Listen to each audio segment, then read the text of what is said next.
भाई, आजकल काफी व्यस्त दिखते हो। हाँ भाई, मैंने फूड प्रोसेसिंग का अपना काम शुरू किया है। वो कैसे? प्रधानमंत्री एफएमई योजना की मदद से, जिससे मुझे मिला 35% सब्सिडी वाला सस्ता लोन और तकनीकी सहायता भी। मैंने अपने साथ गांव के कई किसानों को भी जोड़ लिया है। सच में सबका विकास की प्रधानमंत्री जी की ऐसी ही सोच से हम सबको मिल रही है मदद और अवसर। वाह भाई, मैं भी इस योजना का लाभ लेना चाहता हूँ। तो आज ही पीएमएफएमई पोर्टल pmfme.mofpi.gov.in पर आवेदन करो। खाद्य प्रसंस्करण उद्योग मंत्रालय, भारत सरकार द्वारा जनहित में जारी।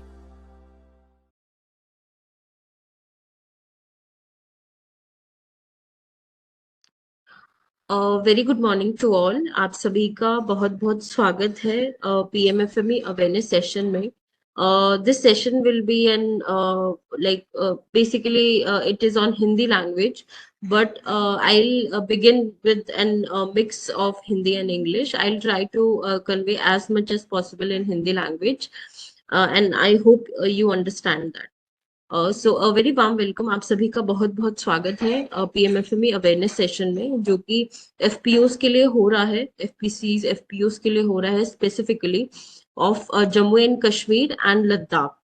And this session is being held under Prime Minister's formalization of Micro Food Processing Enterprise Scheme, and it is being coordinated. ये organize किया गया है National Institute of Food Technology, Entrepreneurship and Management, which comes under Ministry of Food Processing Industries, Government of India, NIFTEM कुंडली की तरफ से। और मैं मीनाक्षी चौधरी आपकी इस सेशन की होस्ट हूँ और आप सभी का तहे दिल से बहुत बहुत स्वागत करती हूँ। ये सेशन आज का पीएमएफएमई अवेयरनेस का मेन एम जो है वो यही है कि आप लोगों तक जितने भी लोग हैं उन लोगों तक पीएमएफएमई स्कीम के बेनिफिट्स, उसमें क्या क्या सपोर्ट हम आप लोगों को दे सकते हैं, even not as a group beneficiary but as a individual, as a group both.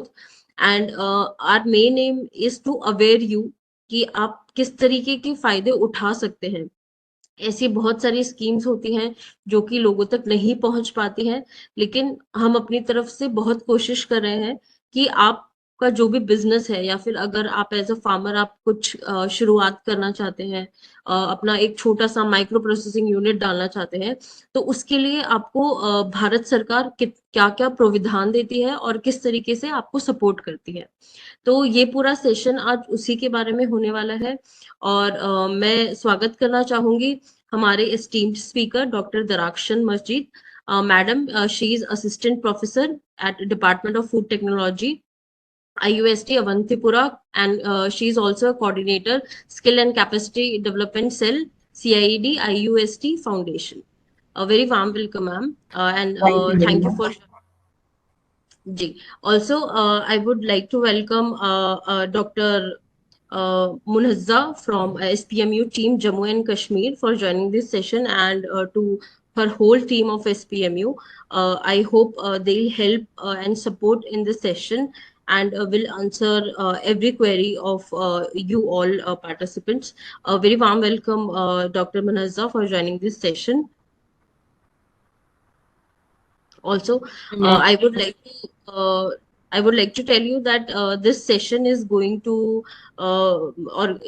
this session is being organized in coordination with National Project Management Agency, and I would like to welcome Vijay Rawatji from NPMA. Thank you so much, sir, for joining. जी, now before we initiate the session, मैं आप लोगों को इस session में आगे बढ़ने से पहले मैं आप लोगों को पीएमएफएमई स्कीम के बारे में संक्षिप्त में बहुत छोटी सी जानकारी दूंगी। That will be a small brief introduction from my and. Basically PMFME scheme शुरू हुई थी 2020 में, जब हम कोविड से जूझ रहे थे और we were facing very difficult situations.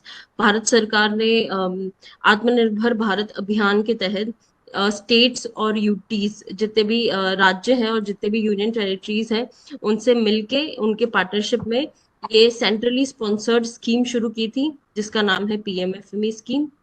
और ये स्कीम 5 साल के लिए शुरू की गई थी, सो दैट आप सभी को, जितने भी इंडिविजुअल बेनिफिशरीज हैं या फिर ग्रुप बेनिफिशरीज हैं, फॉर एग्जांपल एचएसजीज हैं, सेल्फ हेल्प ग्रुप्स हैं, एफपीओज हैं, एफपीसीज हैं, जितने भी लोग हैं उन लोगों को अपनी माइक्रो एंटरप्राइज शुरू करने की सुविधाएं दी जाए, उनको सपोर्ट किया जाए, या फिर जिनके पास ऑलरेडी एग्जिस्टिंग माइक्रो एंटरप्राइजेस है, जो ऑलरेडी एक छोटा व्यवसाय करते हैं, उन लोगों को अपग्रेड किया जाए, उन लोगों को ऐसी सुविधाएं दी जाए ताकि वो एक लेवल ऊपर जा सके, वो अपनी मार्केटिंग ब्रांडिंग कर सके। लाइक इस स्कीम में आपको धीरे धीरे पता चलेगा, जैसे कि हमारे स्पीकर आपको बताएंगे कि काफी सारी चीजें हैं, काफी तरीके के बेनिफिट्स हैं जो आप ले सकते हैं। आप कॉमन इंफ्रास्ट्रक्चर का बेनिफिट ले सकते हैं, आप मार्केटिंग ब्रांडिंग का बेनिफिट ले सकते हैं, बहुत सारी चीजों में आप बेनिफिट ले सकते हैं। वो सारे चीजें और सपोर्ट आपको स्पीकर बताएंगे, बट इसके साथ में इसका जो मेन एम है स्कीम का, वो ये है आपको टेक्निकल, फाइनेंशियल और आपके बिजनेस को अपग्रेड करने के लिए जितनी भी चीजें आपको चाहिए वो चीजें प्रोवाइड करना। सो इस सब का मेन एम ये है, आपको आत्मनिर्भर बनाना, जिन लोगों ने काम शुरू नहीं किया है उनको मोटिवेट करना कि वो अपना खुद का कुछ काम शुरू कर सके अगर वो चाहते हैं तो, और उनको एक पूरा सोर्स प्रोवाइड करना, आपको कैसे सब्सिडी मिलेगी, इसमें कैसे लोन मिलेगा, आप कैसे रजिस्ट्रेशन कर सकते हैं, आपको कोई भी इशू आ रहा है तो आप किसको कांटेक्ट कर सकते हैं, ये सारी इंफॉर्मेशन आपको हमारे स्पीकर देंगे। एंड मैं ज्यादा समय नहीं लूंगी, और अब मैं अपने स्पीकर को इनवाइट करूंगी, Darakshan ma'am, to please initiate this session. Thank you. Thank you very much. Am I audible? Yes ma'am, you are audible. ये शेयर ऑल्सो हो रहा है? ये शेयर हो रिक्वेस्ट रहा है? Participant, yes ma'am, you can share your screen. In between that, I would request participants to please write any query if you have in between the session. अगर आपका कोई सवाल रहता है सेशन के बीच में, या फिर आपको कोई चीज नहीं समझ आ रही है, आप हमारे चैट बॉक्स में लिख सकते हैं, या फिर सेशन के खत्म होने पे हम क्वेश्चन एंड आंसर सेशन करेंगे, उसमें आप अपना हैंड रेज कर सकते हैं। आपके स्क्रीन पे एक हैंड का साइन आ रहा होगा, आप उसको क्लिक करके अपना हैंड रेज कर सकते हैं, और हम आपको अनम्यूट करेंगे और आप अपना सवाल डायरेक्टली हमारे स्पीकर से पूछ सकते हैं। अगर वो नहीं करना चाहते हैं तो आप अपना सवाल चैट बॉक्स में भी लिख सकते हैं, हम सेशन के अंत में वो सवाल लेंगे। ठीक है। मैम और ये स्क्रीन शेयर हो रहा है? यस मैम, राइट नाउ आपका जीमेल आईडी खुला है जिसमें एक प्रेजेंटेशन दिख रही है। तो मेरे हिसाब से यहाँ से ये नहीं हो रहा है, आप वहाँ से कर लेंगे इसको, ये मैं आपको सेंड कर देती हूँ। मैं शेयर कर रही हूँ लेकिन यहाँ पे कुछ एनेबल आ रहा है। अनेबल एक सेकेंड। मैम, आप जब शेयर पे क्लिक कर रहे हैं ना, आप पीपीटी पहले खोल के रखिए और उसके बाद में शेयर पे जाके उस पीपीटी वाले स्क्रीन पे क्लिक करेंगे तो पीपीटी विजिबल होगी। पीपीटी तो खुली हुई है, पीपीटी खुली हुई है। सेकेंड। हाँ, अभी आप जीमेल पे जा रहे हैं आई थिंक। आप फिर से जी शेयर पे जाके जो आपकी पीपीटी खुली हुई स्क्रीन है, आप सिर्फ उस पे क्लिक कीजिए। नहीं आ रहा है, यही आ रहा है ना इसमें, क्रोम टैब। एक सेकेंड, आ गया? Yes ma'am, it is visible now. Okay fine. And but it is not in presentation mode, so I request you, yes। ठीक है, जी मैम, जी ठीक है। प्लीज। गुड मॉर्निंग, अस्सलाम वालेकुम एंड आदाब। जितने भी यहाँ पे बैठे हैं, मैं थोड़ा सा अपना इंट्रोडक्शन देना चाहूँगी। मैं डॉक्टर सईद दरख्शां मजीद हूँ। अभी मैं senior assistant professor department of food technology, Islamic university of science and technology में हूँ। बिसाइड्स असिस्टेंट प्रोफेसर, मैं सीड की कोऑर्डिनेटर हूँ, एक वर्टिकल की जो है skill and capacity development cell. तो इस स्कीम से मैं रिलेटेड हूँ क्योंकि मैं मास्टर ट्रेनर हूँ फ्रूट एंड वेजिटेबल प्रोसेसिंग में, पीएमएफई स्कीम के तहत।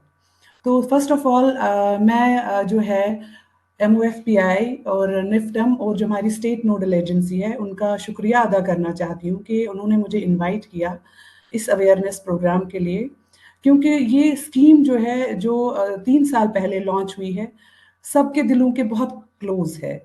ये स्कीम ऐसी स्कीम है जिससे हमारा जो यंग यूथ है जो कुछ अपना करना चाहता है वो इस स्कीम से काफ़ी फ़ायदा उठा सकते हैं, क्योंकि ये स्कीम जो है ये जो बाकी और सारी स्कीम्स हैं जो अभी तक गवर्नमेंट ने इनिशिएटिव लिए उनसे थोड़ी सी डिफरेंट है। अब थोड़ा सा इस स्कीम पे जाने से पहले कुछ मैं आपके साथ शेयर करना चाहूँगी रिगार्डिंग द अनएम्प्लॉयमेंट जो हमारे जे&के और लद्दाख में है। अभी हमारी जम्मू एंड कश्मीर और लद्दाख जो यूनियन टेरिटरी है इसमें अप्रॉक्सीमेटली 1.5 करोड़ की पॉपुलेशन है और 1.5 करोड़ में जो हमारे रजिस्टर्ड हैं, रजिस्टर्ड जो अनएम्प्लॉयड यूथ है वो 15 लाख हैं। लेकिन ये वो यूथ है जिन्होंने अपनी रजिस्ट्रेशंस करवाई है कि हमारे पास कोई रोजगार नहीं है। इसके अलावा जो कुछ परसेंट ऑफ पॉपुलेशन है वो बुजुर्ग मैम, होंगे। हाँ जी। सॉरी टू इंटरप्ट एक्चुअली, ये आप I don't know if slides are moving, आप स्लाइड्स मूव कर रहे हैं नहीं नहीं, ये क्योंकि एक ही अभी हमारे अभी मैं एक ही जम्मू एंड कश्मीर आ रहा है ना इस पे, अभी मैं एक ही स्लाइड पे हूँ। मैम एक्चुअली हमारे पास सिर्फ इंट्रो वाली स्लाइड दिख रही है और ये प्रेजेंटेशन मोड में भी नहीं है। ओके तो सॉरी। एक बार आप चेक कर लेंगे तो जी। अभी ठीक है। हाँ, अभी ठीक है। आ रहा है जे&के का ये। हेलो। जी मैम। अच्छा। तो अभी मैं जो रजिस्टर्ड अनएम्प्लॉयड यूथ की बात कर रही थी वो 15 लाख हैं। तो अब हम लोग अनएम्प्लॉयमेंट की बहुत बात करते हैं, लेकिन क्या हम अनएम्प्लॉयमेंट को हटाने के लिए कुछ कर रहे हैं? हम लोग अगर गवर्नमेंट कोई इनिशिएटिव ले रही है तो हमें उस इनिशिएटिव में कंप्लीटली हमें भी सपोर्ट करना चाहिए। तो जो ये स्कीम है पीएमएफएमई की स्कीम, ये एक ऐसी स्कीम है जिससे हम काफ़ी हद तक अनएम्प्लॉयमेंट को जो है कम कर सकते हैं। अभी अनएम्प्लॉयमेंट डेटा जो है जे&के का दैट इज 46%, यानी 46% यूथ जो है वो अनएम्प्लॉयड है। अब हम रेगुलर बेस पे बात करते हैं अनएम्प्लॉयमेंट की और एजुकेशन की।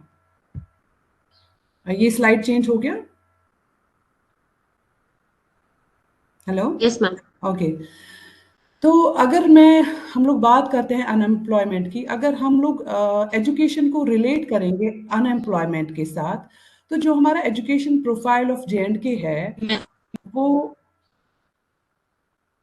Hello. Ma'am hello. Please continue. Okay okay. तो हमारा जो एजुकेशन प्रोफाइल है जे&के का, हमारे यहाँ मिडिल से हाई स्कूल पास आउट जो है वो 34% है। जो ग्रेजुएट्स हैं वो 12.5% है, पोस्ट ग्रेजुएट्स 10.4% है, पीएचडी 6.8% है और 3.3% जो है हमारे जो पीडीएफ है, जो पीएचडी के बाद भी कोई फेलोशिप लेके कोई एक डिग्री करते हैं साल 2 साल या 6 महीना की। अब अगर हम ये बोलेंगे कि हमारी जॉब्स हमें एजुकेशन से मिलेंगी, फिर हमारे जितने भी पोस्ट ग्रेजुएट्स हैं, पीएचडीज हैं, वो सारे एडजस्टेड होने चाहिए, उनके पास अपना रोजगार होना चाहिए।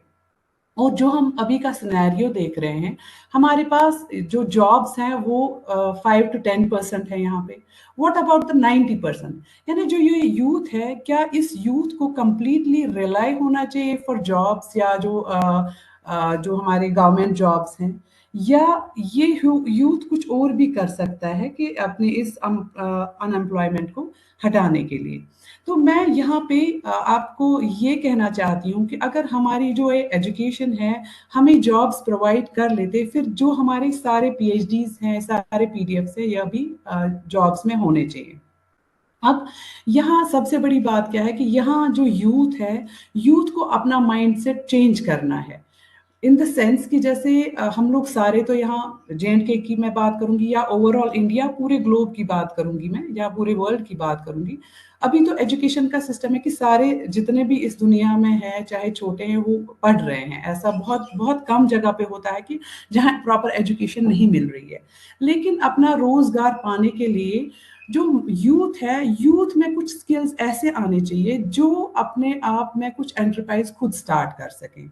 तो जो हमारी ये स्कीम है, अब मैं इस स्कीम पे आ जाऊंगी, जो हमारी ये पीएमएफएमई स्कीम है, ये एक ऐसी स्कीम है, ये एक ऐसा इनिशिएटिव है गवर्नमेंट का कि जिससे हमें हमारे यूथ को मतलब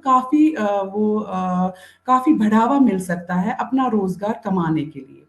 ये जो स्कीम है PMFME स्कीम जो है prime ministers formalisation for micro food enterprise, ये स्कीम जो है यूनियन कैबिनेट में लॉन्च की गई मई 2020, यानी अभी इस स्कीम को पूरे 3 साल हो गए हैं। और इसमें पैसा जो दिया गया है वो है 10,000 करोड़ रुपीस इम्प्लीमेंटेशन के लिए। यानी गवर्नमेंट ने एक इनिशिएटिव लिया, एक स्कीम लॉन्च की, और उस स्कीम के जरिए हमारे जो है यूथ को, पर्टिकुलरली अभी मैं JNK की बात करूंगी, कि अपना रोजगार, अपना कुछ एंटरप्राइज स्टार्ट करने के लिए गवर्नमेंट सपोर्ट कर रही है। अब नंबर सेकंड कि ड्यूरेशन कितनी है, ये जो स्कीम है ये 5 साल के लिए है अप टू 2025, या ये 1 साल एक्सटेंड हो सकती है 2026 तक के लिए। तो ये जो स्कीम है ये एक पार्ट है आत्मनिर्भर भारत अभियान, जो मिनिस्ट्री ऑफ फूड प्रोसेसिंग की तरफ से एक इनिशिएटिव लिया गया है, और इसका नाम रखा गया है PM formalisation of micro food enterprise scheme. तो जो मिनिस्ट्री ऑफ फूड प्रोसेसिंग है, इसने जैसे गवर्नमेंट ऑफ इंडिया की मदद से और इन पार्टनरशिप विद जितनी भी स्टेट्स हैं इंडिया में, उनके साथ पार्टनरशिप में ये स्कीम लॉन्च की गई। अब इस स्कीम के बेनिफिट्स क्या है? इससे पहले भी बहुत सारी स्कीम्स लॉन्च की गई है। हर एक स्कीम जो अभी तक लॉन्च की गई है उसमें आपको एक फाइनेंशियल सपोर्ट प्रोवाइड होता था गवर्नमेंट की तरफ से। चाहे जितनी भी स्कीम्स हैं उसमें एक फाइनेंशियल सपोर्ट, हर एक जो भी कोई यूथ है जिसने अपना कुछ स्टार्ट करना चाहा, उसको अच्छी तरह से फाइनेंशियल सपोर्ट दिया गया विद सब्सिडी, जो इसमें भी है। लेकिन इस स्कीम में एक खसूसियत ये है कि इसमें आपको एक फाइनेंशियल सपोर्ट मिल रहा है, एक टेक्निकल सपोर्ट मिल रहा है और एक बिजनेस सपोर्ट मिल रहा है। अब थोड़ा सा मैं यहाँ पे इलेबोरेट करने की कोशिश करूंगी कि ये 3 सपोर्ट जो हम लोग कह रहे हैं इस स्कीम में, ये है क्या। जैसे मैंने अभी तक बोला कि जितनी स्कीम्स हैं हमें उसमें फाइनेंशियल सपोर्ट मिलता था। तो यहाँ का कोई भी यूथ आप ले लीजिएगा, यहाँ का कोई भी फार्मर, यहाँ का कोई भी इंडिविजुअल, चाहे वो लड़का हो चाहे लड़की हो, जिसने अपना कुछ एंटरप्राइज स्टार्ट करने की कोशिश की, फाइनेंशियली तो उसको सपोर्ट मिलता था, उसका DPR फॉर्मुलेट होता था, उसके पास बैंक में पैसे आ जाते थे, उसके पास इक्विपमेंट्स आ जाते थे। लेकिन जो सबसे बड़ी बात है, what about the technical support, यानी ये स्कीम जो है जो आपको टेक्निकल सपोर्ट भी देती है। यानी एक इसमें जो है डिफरेंट फेजेस है। एक फेज आपने ओवरकम कर लिया, एक फेज में आप चले गए, आपको फाइनेंस मिल गया, लेकिन इसके बाद आपको प्रोडक्ट बनाना है, मैन्युफैक्चरिंग करनी है, इस प्रोडक्ट की शेल्फ लाइफ स्टडीज करनी है, इस प्रोडक्ट को देखना है कि मार्केट में कैसे रिटेलर तक पहुंचाया जाए। क्या जो बाकी स्कीम्स हैं वो ये चीजें आपको प्रोवाइड करती थी? नहीं। ये एक ऐसी स्कीम है जिसमें आपको टेक्निकल सपोर्ट मिलता है, क्योंकि इस स्कीम के through different technical institutes designate किए गए हैं जो आपकी मदद के लिए हमेशा रेडी रहते हैं। प्लस आपको बिजनेस सपोर्ट करने के लिए, प्लस आपकी मार्केटिंग एंड ब्रांडिंग के लिए अलग से आपको मिलता है। तो ये जो ओवरऑल ये स्कीम है, ये भरपूर सोची गई हुई स्कीम है कि फार्मर से लेके जब वो प्रोड्यूस करता है अप टू रिटेलर तक, हम किस किस स्टेज पे एक यंग एंटरप्रेन्योर या जो एग्जिस्टिंग जिसका एंटरप्राइज होगा उसको कैसे हम हेल्प करें, starting from manufacturing up to the retailer, उसको अपना बिजनेस सेटअप करने में कैसे मदद की जाए। ठीक है, तो जो ये स्कीम है, ये स्कीम या तो अगर आप नया यूनिट खोलना चाहें, नया एंटरप्राइज खोलना चाहिए, उसमें भी आपके लिए हेल्पफुल है। और अगर आपका ऑलरेडी कुछ चल रहा है, आप उसकी अपग्रेडेशन करना चाहते हैं, तो वहां पे भी ये इस स्कीम के थ्रू आपको सपोर्ट मिलता है। अब हमारे पास जो मैं बात करूंगी इंडिया की, हमारे पास जो है अनऑर्गेनाइज्ड फूड प्रोसेसिंग सेक्टर में 25 लाख यूनिट्स हैं जो अनरजिस्टर्ड हैं। यानी ये जो फूड प्रोसेसिंग सेक्टर है ये चल रहा है, इंडिया में चल रहा है, लेकिन इसमें 25 लाख यूनिट्स हैं जो अनरजिस्टर्ड है। अब अनरजिस्टर्ड का क्या मतलब है? या तो वो बहुत छोटी लेवल पे काम कर रहे हैं, या तो उन्होंने अपनी रजिस्ट्रेशन नहीं करवाई कि वो किसी की नजर में है। यानी छोटे छोटे जो बिजनेसेस चल रहे हैं इनको हम अनरजिस्टर्ड कहते हैं। लेकिन सबसे बड़ी बात ये है कि जो हमारा 74% एम्प्लॉयमेंट है वो इन अनरजिस्टर्ड यूनिट से आता है। यानी ये अनरजिस्टर्ड यूनिट्स जो हैं ये कितने इंपॉर्टेंट है हमारी इकोनॉमी के लिए, ये कितने इंपॉर्टेंट है हर एक स्कीम के लिए। लेकिन अब हम अनरजिस्टर्ड यूनिट्स की बात कर रहे हैं कि ये अनरजिस्टर्ड यूनिट्स हैं, इन अनरजिस्टर्ड यूनिट्स को उतना फायदा नहीं मिल पा रहा है। अब वो फायदा क्यों नहीं मिल पा रहा है? क्योंकि इनका आउटपुट बहुत कम आता है, जो अनरजिस्टर्ड यूनिट्स हैं। और जो ये अनरजिस्टर्ड यूनिट्स हैं, इनको बहुत सारे चैलेंजेस फेस करने पड़ते हैं अपनी परफॉर्मेंस को इम्प्रूव करने के लिए, अपनी ग्रोथ को इम्प्रूव करने के लिए। तो वो चैलेंजेस क्या क्या है? फर्स्ट चैलेंज है lack of access to modern technology and equipment. यानी जो कोई भी है जो अनरजिस्टर्ड यूनिट है, जो कहीं अपना काम कर रहा है, उसको मॉडर्न टेक्नोलॉजी के बारे में नहीं पता है, उसको इनोवेशंस के बारे में नहीं पता है, उसको मॉडर्न इक्विपमेंट्स के बारे में नहीं पता है। तो ये एक चैलेंज है। Number second, lack of training and access to institution. अब लैक ऑफ ट्रेनिंग में क्या आता है? जैसे मैंने अभी बात करी कि फूड प्रोडक्ट डेवलपमेंट हर एक के बस की बात नहीं होती है। जब भी कोई अपना कोई यूनिट सेटअप करता है, तो यूनिट सेटअप करने के लिए उसको प्रॉपर नॉलेज होनी चाहिए, उसको प्रॉपर ट्रेनिंग होनी चाहिए, वो ट्रेंड बंदा होना चाहिए कि अगर हमें फूड हम लोग हार्वेस्ट करते हैं, कोई सा भी रॉ मटेरियल, उसके बाद उसको कहाँ रखना है, वॉशिंग कैसे करनी है, इसकी इसकी मतलब ये किन कंडीशंस में हम रख सकते हैं, नॉर्मल रूम टेम्परेचर पे रख सकते हैं या रेफ्रिजरेटेड टेम्परेचर पे रख सकते हैं। तो ये सारी चीजें इसको ट्रेनिंग से मिलती है। अब वो ट्रेनिंग होती नहीं है अनरजिस्टर्ड और इसके पास, तो उसको ये एक चैलेंज लगता है। Number third is lack of basic awareness. अब ऑन क्वालिटी कंट्रोल, ये जो है क्वालिटी कंट्रोल एक फूड प्रोडक्ट डेवलपमेंट में बहुत इंपॉर्टेंट है। जैसे कि आपने कोई सा भी एंटरप्राइज आप ले लीजिए, चाहे वो फूड का है, चाहे वो डेयरी का है, चाहे वो मीट का है, आपने या फ्रूट एंड वेजिटेबल का है, आपने ले लिया और आपने प्रोडक्ट बना लिया, लेकिन जब तक आप प्रॉपर क्वालिटी कंट्रोल इसका नहीं कर सकते, वो प्रोडक्ट मार्केट में वायबल नहीं होता है। तो इसके बारे में भी आपको पूरी अवेयरनेस होनी चाहिए। नंबर फोर जो है lack of branding and marketing. ये मार्केटिंग और ब्रांडिंग जो है ये बहुत इंपॉर्टेंट चीज है एक फूड प्रोडक्ट डेवलपमेंट, एक फूड को मार्केट तक लाने में। क्योंकि चाहे आपका प्रोडक्ट कितना भी क्वालिटी प्रोडक्ट हो, जब तक आप उसकी प्रॉपर ब्रांडिंग और मार्केटिंग नहीं करेंगे, वो प्रोडक्ट कंज्यूमर एक्सेप्ट नहीं करेगा। तो हर एक प्रोडक्ट को बनाने के बाद उसकी ब्रांडिंग और मार्केटिंग बहुत इंपॉर्टेंट है। अब ब्रांडिंग और मार्केटिंग इंपॉर्टेंट है, इसके लिए आपको पता होना चाहिए सप्लाई चेन।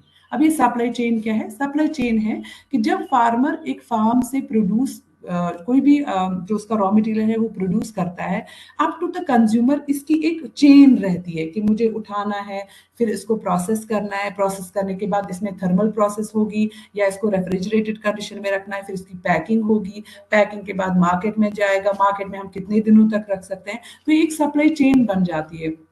तो ये सारी चीजें जो है एक चैलेंज बन जाती है अनऑर्गेनाइज्ड यूनिट्स के लिए। ठीक है, तो अगर हम इन चैलेंजेस को ओवरकम करें, हम इनकी हेल्प करें, तो ये जो हमारा अनऑर्गेनाइज्ड ये फूड प्रोसेसिंग सेक्टर है, ये बहुत कुछ हमें दे सकता है। हमारी इकोनॉमी इससे बहुत राइज हो सकती है in terms of value addition या आउटपुट जो भी इससे मिलेगा।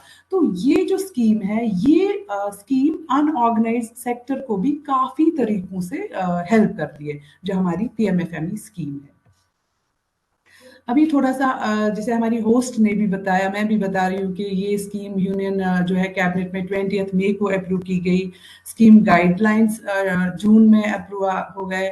जो लॉन्च हुई स्कीम वो 29 जून में लॉन्च हुई, और ये with N outlay of 10,000 crore, यानी इतना पैसा है जो इन 5 साल में डिफरेंट जो है यूनिट होल्डर्स पे, डिफरेंट एंटरप्राइजेस पे खर्च करना है। और हमारा जो इस स्कीम का जो ये है कि हमें 2 lakh micro food processing units जो है एस्टैब्लिश करने हैं। ये गवर्नमेंट का इनिशिएटिव है कि इन 5 साल में 2 lakh micro food processing units establish करने हैं। अब इस स्कीम के क्या है मेन एम, क्या है, क्यों ये स्कीम जो है लाई गई? इस स्कीम का मेन एम है to enhance competitiveness of individual micro enterprises in the unorganised segment. जैसे मैंने अभी अनऑर्गेनाइज्ड सेगमेंट की बात की, तो वहां पे क्या है कि डिफरेंट इंडिविजुअल्स, जैसे अभी मैंने 15 लाख जो है यूनिट हो रहे, 25 लाख जो अनऑर्गेनाइज्ड सेक्टर के यूनिट्स हैं उनकी बात करी। अब उन यूनिट्स में अगर कोई ऑर्गेनाइज सेक्टर में आना चाहे तो वो कैसे आ सकता है? यानी उसको अपनी कॉम्पिटिटिवनेस एनहांस करनी है। जो उसमें कॉम्पिटिटिवनेस है, कॉम्पिटिटिवनेस हर एक जिसने अपना कुछ स्टार्ट किया इसका मतलब उसमें कोई लगन है अपना कुछ करने की। लेकिन अगर वो तरीके से चले, यानी उसकी जो उसमें जो एबिलिटी है एक बिजनेस स्टार्ट करने की, वो उसको तरीके से अगर चलाएगा तो वो ऑर्गेनाइज सेक्टर में आ जाएगा। प्लस जो ऑलरेडी मार्केट में जो है फूड प्रोसेसिंग एंटरप्राइज है, फूड प्रोसेसिंग यूनिट है, उनके साथ कंपटीशन में वो आ जाएगा, यानी वो अपना जो है बिजनेस को काफी ज्यादा बढ़ा सकता है। Number second, to promote formalisation of the sector. अब सेक्टर का मतलब है हमारा पूरा ये सेक्टर, जो हम फूड प्रोसेसिंग एंटरप्राइज की बात करेंगे, तो इसको एक पूरा फॉर्मलाइज करना, एक ही रूफ के नीचे लाना, यानी अनऑर्गेनाइज को भी ऑर्गेनाइज में चेंज करना। Number third, to support individual enterprises, जैसे अभी आप लोग हैं, farmer producer organisation, self help groups हैं, कोऑपरेटिव्स हैं, जो बहुत मेहनत कर रहे हैं अपने एंटरप्राइज को आगे ले जाने की, तो आपके सपोर्ट के लिए ये मेन 3 एम है इस स्कीम के। अब अगर हम जे.एंड.के की बात करेंगे, जे.एंड.के में ये स्कीम लॉन्च की गई 22 जुलाई 2020 में, और जब ये स्कीम लॉन्च की गई तो इसमें स्टेट नोडल एजेंसी जो है वो हॉर्टिकल्चर डिपार्टमेंट था, डिपार्टमेंट ऑफ हॉर्टिकल्चर, इसमें स्टेट नोडल एजेंसी थी। स्टेट नोडल एजेंसी के अंदर डिफरेंट जो है डिस्ट्रिक्ट जो है नोडल ऑफिसर्स को चुना गया, और उन डिस्ट्रिक्ट नोडल ऑफिसर्स ने डिस्ट्रिक्ट रिसोर्स पर्सन को चुना गया। अब बाकी, अब यहाँ पे थोड़ा सा मैं बताना चाहूंगी कि जो बाकी स्कीम्स हैं वहां पे डिस्ट्रिक्ट नोडल ऑफिसर्स नहीं थे, वहां पे आपको डिस्ट्रिक्ट रिसोर्स पर्सन नहीं मिलते हैं, वहां पे आपको टेक्निकल सपोर्ट नहीं मिलता है। तो इस स्कीम की एक खुसूसियत है कि ये जो गवर्नमेंट है ये बेनिफिशियरी तक पहुंचना चाहती है। अब बेनिफिशियरी तक पहुंचने के लिए स्टेट डायरेक्टली बेनिफिशियरी तक नहीं पहुंच सकती, तो इन्होंने एक स्ट्रक्चर फॉर्म किया, यानी स्टेट नोडल एजेंसी इस स्कीम को देखेगी, उसके बाद डिस्ट्रिक्ट नोडल जो है ऑफिसर्स बनाए गए जो पूरे अपने डिस्ट्रिक्ट का ख्याल रखेंगे, अपने डिस्ट्रिक्ट के बेनिफिशियरी का ख्याल रखेंगे। अब डिस्ट्रिक्ट नोडल ऑफिसर किसको करते हैं, वो जो है डिस्ट्रिक्ट रिसोर्स पर्सन। अब ये डिस्ट्रिक्ट रिसोर्स पर्सन इसलिए चुने गए क्योंकि जो बेनिफिशियरी तक अल्टीमेटली पहुंचता है वो ये डिस्ट्रिक्ट रिसोर्स पर्सन है। डिस्ट्रिक्ट रिसोर्स पर्सन में नॉलेज होती है, डिस्ट्रिक्ट रिसोर्स पर्सन जो है इसको टेक्निकली ट्रेन किया जाता है, स्टार्टिंग फ्रॉम जब आप ये एप्लीकेशन फाइल करते हैं अप टू द जब आपकी रजिस्ट्रेशन हो जाती है, तब तक आपको ये सपोर्ट मिलता है। तो ये इस स्कीम की एक स्पेशलिटी है कि इस स्कीम की वजह से इस स्कीम में ये चीजें ध्यान में रखी गई कि हम कब और कैसे अपने बेनिफिशियरी को इस स्कीम के बारे में बता सके, ताकि हमारा बेनिफिशियरी इस स्कीम से लाभ उठा सके। ठीक है, अभी तक जो हमारा है 195 जो है नए ये जो है न्यू एंटरप्राइजेस इसमें जे.एंड.के में इस स्कीम में जिन्होंने इस स्कीम का लाभ उठाया है, और इस स्कीम के तहत 3 इंक्यूबेशन सेंटर्स एस्टैब्लिश किए गए। अभी इंक्यूबेशन सेंटर क्या है मैं आपको अभी थोड़ा सा बताऊंगी, पहले बताऊंगी कहाँ कहाँ पे है। डिस्ट्रिक्ट बारामूला में है, दबगांव, सोपोर, अनंतनाग में है, कोकरनाग के पास एक फिशरी का सेंटर है HPMC के थ्रू, और जम्मू में है, नरवाल में। अब ये 3 इंक्यूबेशन सेंटर ऐसे हैं कि जहां पे आप जाके अपना प्रोड्यूस आप उनसे हेल्प भी ले सकते हैं, प्रोड्यूस आप पैक भी करवा सकते हैं, आप इसको मार्केट में ले, वो आपकी इंक्यूबेशन यानी स्टार्टिंग फ्रॉम जब आप बिजनेस का कॉन्सेप्ट कंसीव करते हैं, वहां पे अगर आपको इन इंक्यूबेशन सेंटर से कोई भी आपको हेल्प चाहिए होगी, वो आपकी हेल्प के लिए रेडी रहते हैं, ताकि आपके पास अगर कोई भी प्रोड्यूस ग्लट में हो, ज्यादा हो, तो आप वहां जाके उनकी हेल्प लेके अपने प्रोड्यूस को प्रोसेस कर सके। और इस स्कीम के तहत ही हमारे यहाँ 189 सेल्फ हेल्प ग्रुप मेंबर्स को सीड कैपिटल प्रोवाइड किया गया। अब ये सीड कैपिटल क्या है? सेल्फ हेल्प ग्रुप, जैसे आप में से बहुत सारे सेल्फ हेल्प ग्रुप्स होंगे यहाँ पे। सेल्फ हेल्प ग्रुप में हर एक मेंबर को 40,000 रुपीज इस स्कीम के थ्रू प्रोवाइड किया जाता है, ताकि जो उनके पास माइंड में जो उनका आइडिया है वो उस आइडिया को लेके आगे चले, तो एक सीड कैपिटल दिया जाता है ताकि अपना वो स्टार्ट कर सके। अब इस स्कीम के जो है ऑब्जेक्टिव्स क्या है, जैसे मैंने अभी बोला कि increased access to credit by existing. अब क्या इसका मतलब ये है कि जो भी एक एग्जिस्टिंग एंटरप्राइज है या जो न्यूली एस्टैब्लिश्ड जो कोई किसी ने अपना एंटरप्राइज स्टार्ट किया है, उसको इंक्रीज एसेट यानी उसको सेफली और उसको इजीली इस स्कीम तक पहुंचाना, ये इसका मेन ऑब्जेक्टिव है। Number second, integration with organised supply chain, यानी अभी जो मैंने आपको बोला कि सप्लाई चेन में एक प्रोसेसिंग यूनिट का आना, एक एंटरप्राइज का आना बहुत इंपॉर्टेंट होता है। अदरवाइज बहुत सारे एंटरप्राइज ऐसे हैं जहां पे वो अपने प्रोड्यूस को प्रोड्यूस करते हैं, मैन्युफैक्चर करते हैं, लेकिन बाद में मार्केट तक कैसे ले जाना है उसकी वजह से उनका बहुत ज्यादा लॉस हो जाता है। तो पूरे इस बेनिफिशियरी को इस सप्लाई चेन में लाना ताकि वो अपना जो है प्रोड्यूस प्रोसेस कर सके और उसको मार्केटिंग और ब्रांडिंग के बाद कंज्यूमर तक ले जा सके, ये इसका सेकंड ऑब्जेक्टिव है। नंबर थर्ड है support for transition of existing 2 lakh enterprise into formal framework, यानी जो हम बात कर रहे हैं कि हमें 2 लाख इसमें एंटरप्राइजेस अभी 5 साल में देने हैं, उसको एक प्रॉपर फ्रेमवर्क में लाना, प्रॉपरली ऑर्गेनाइज सेक्टर में उन सबको एक साथ लेके चलना। नंबर फोर्थ है increase access to common services like common facility. अब क्या होता है कि जैसे बहुत सारी फूड प्रोसेसिंग यूनिट्स ऐसे हैं हमारे यहाँ पे है, जैसे डिस्ट्रिक्ट पुलवामा में है, लासीपुरा है इंडस्ट्रियल एस्टेट है, खन्मू श्रीनगर का इंडस्ट्रियल एस्टेट है, एचएमटी है, बड़गाम है, जो हमारे इंडस्ट्रियल एस्टेट, वहाँ बहुत सारी इंडस्ट्रीज ऐसी है, छोटी छोटी इंडस्ट्रीज जिन्होंने बहुत छोटी लेवल पे स्टार्ट किया है। लेकिन सबसे इंपॉर्टेंट जो है, जैसे मैंने अभी बोला, क्वालिटी कंट्रोल, लेबोरेटरी सेटअप नहीं है उनके पास। तो इस स्कीम के जरिए वो लेबोरेटरी सेटअप कॉमन फैसिलिटी में दी जाती है, यानी आप 5 लोग 6 लोग जिनकी इंडस्ट्री एक कॉमन लेबोरेटरी फैसिलिटी क्रिएट कर सकते हैं और गवर्नमेंट उसको इस स्कीम के थ्रू पैसे देती है ताकि आप एक ही जगह वो लेबोरेटरी फैसिलिटी क्रिएट कर सके, ताकि हर एक को उन्हीं चीजों पे पैसा खर्च ना करना पड़े।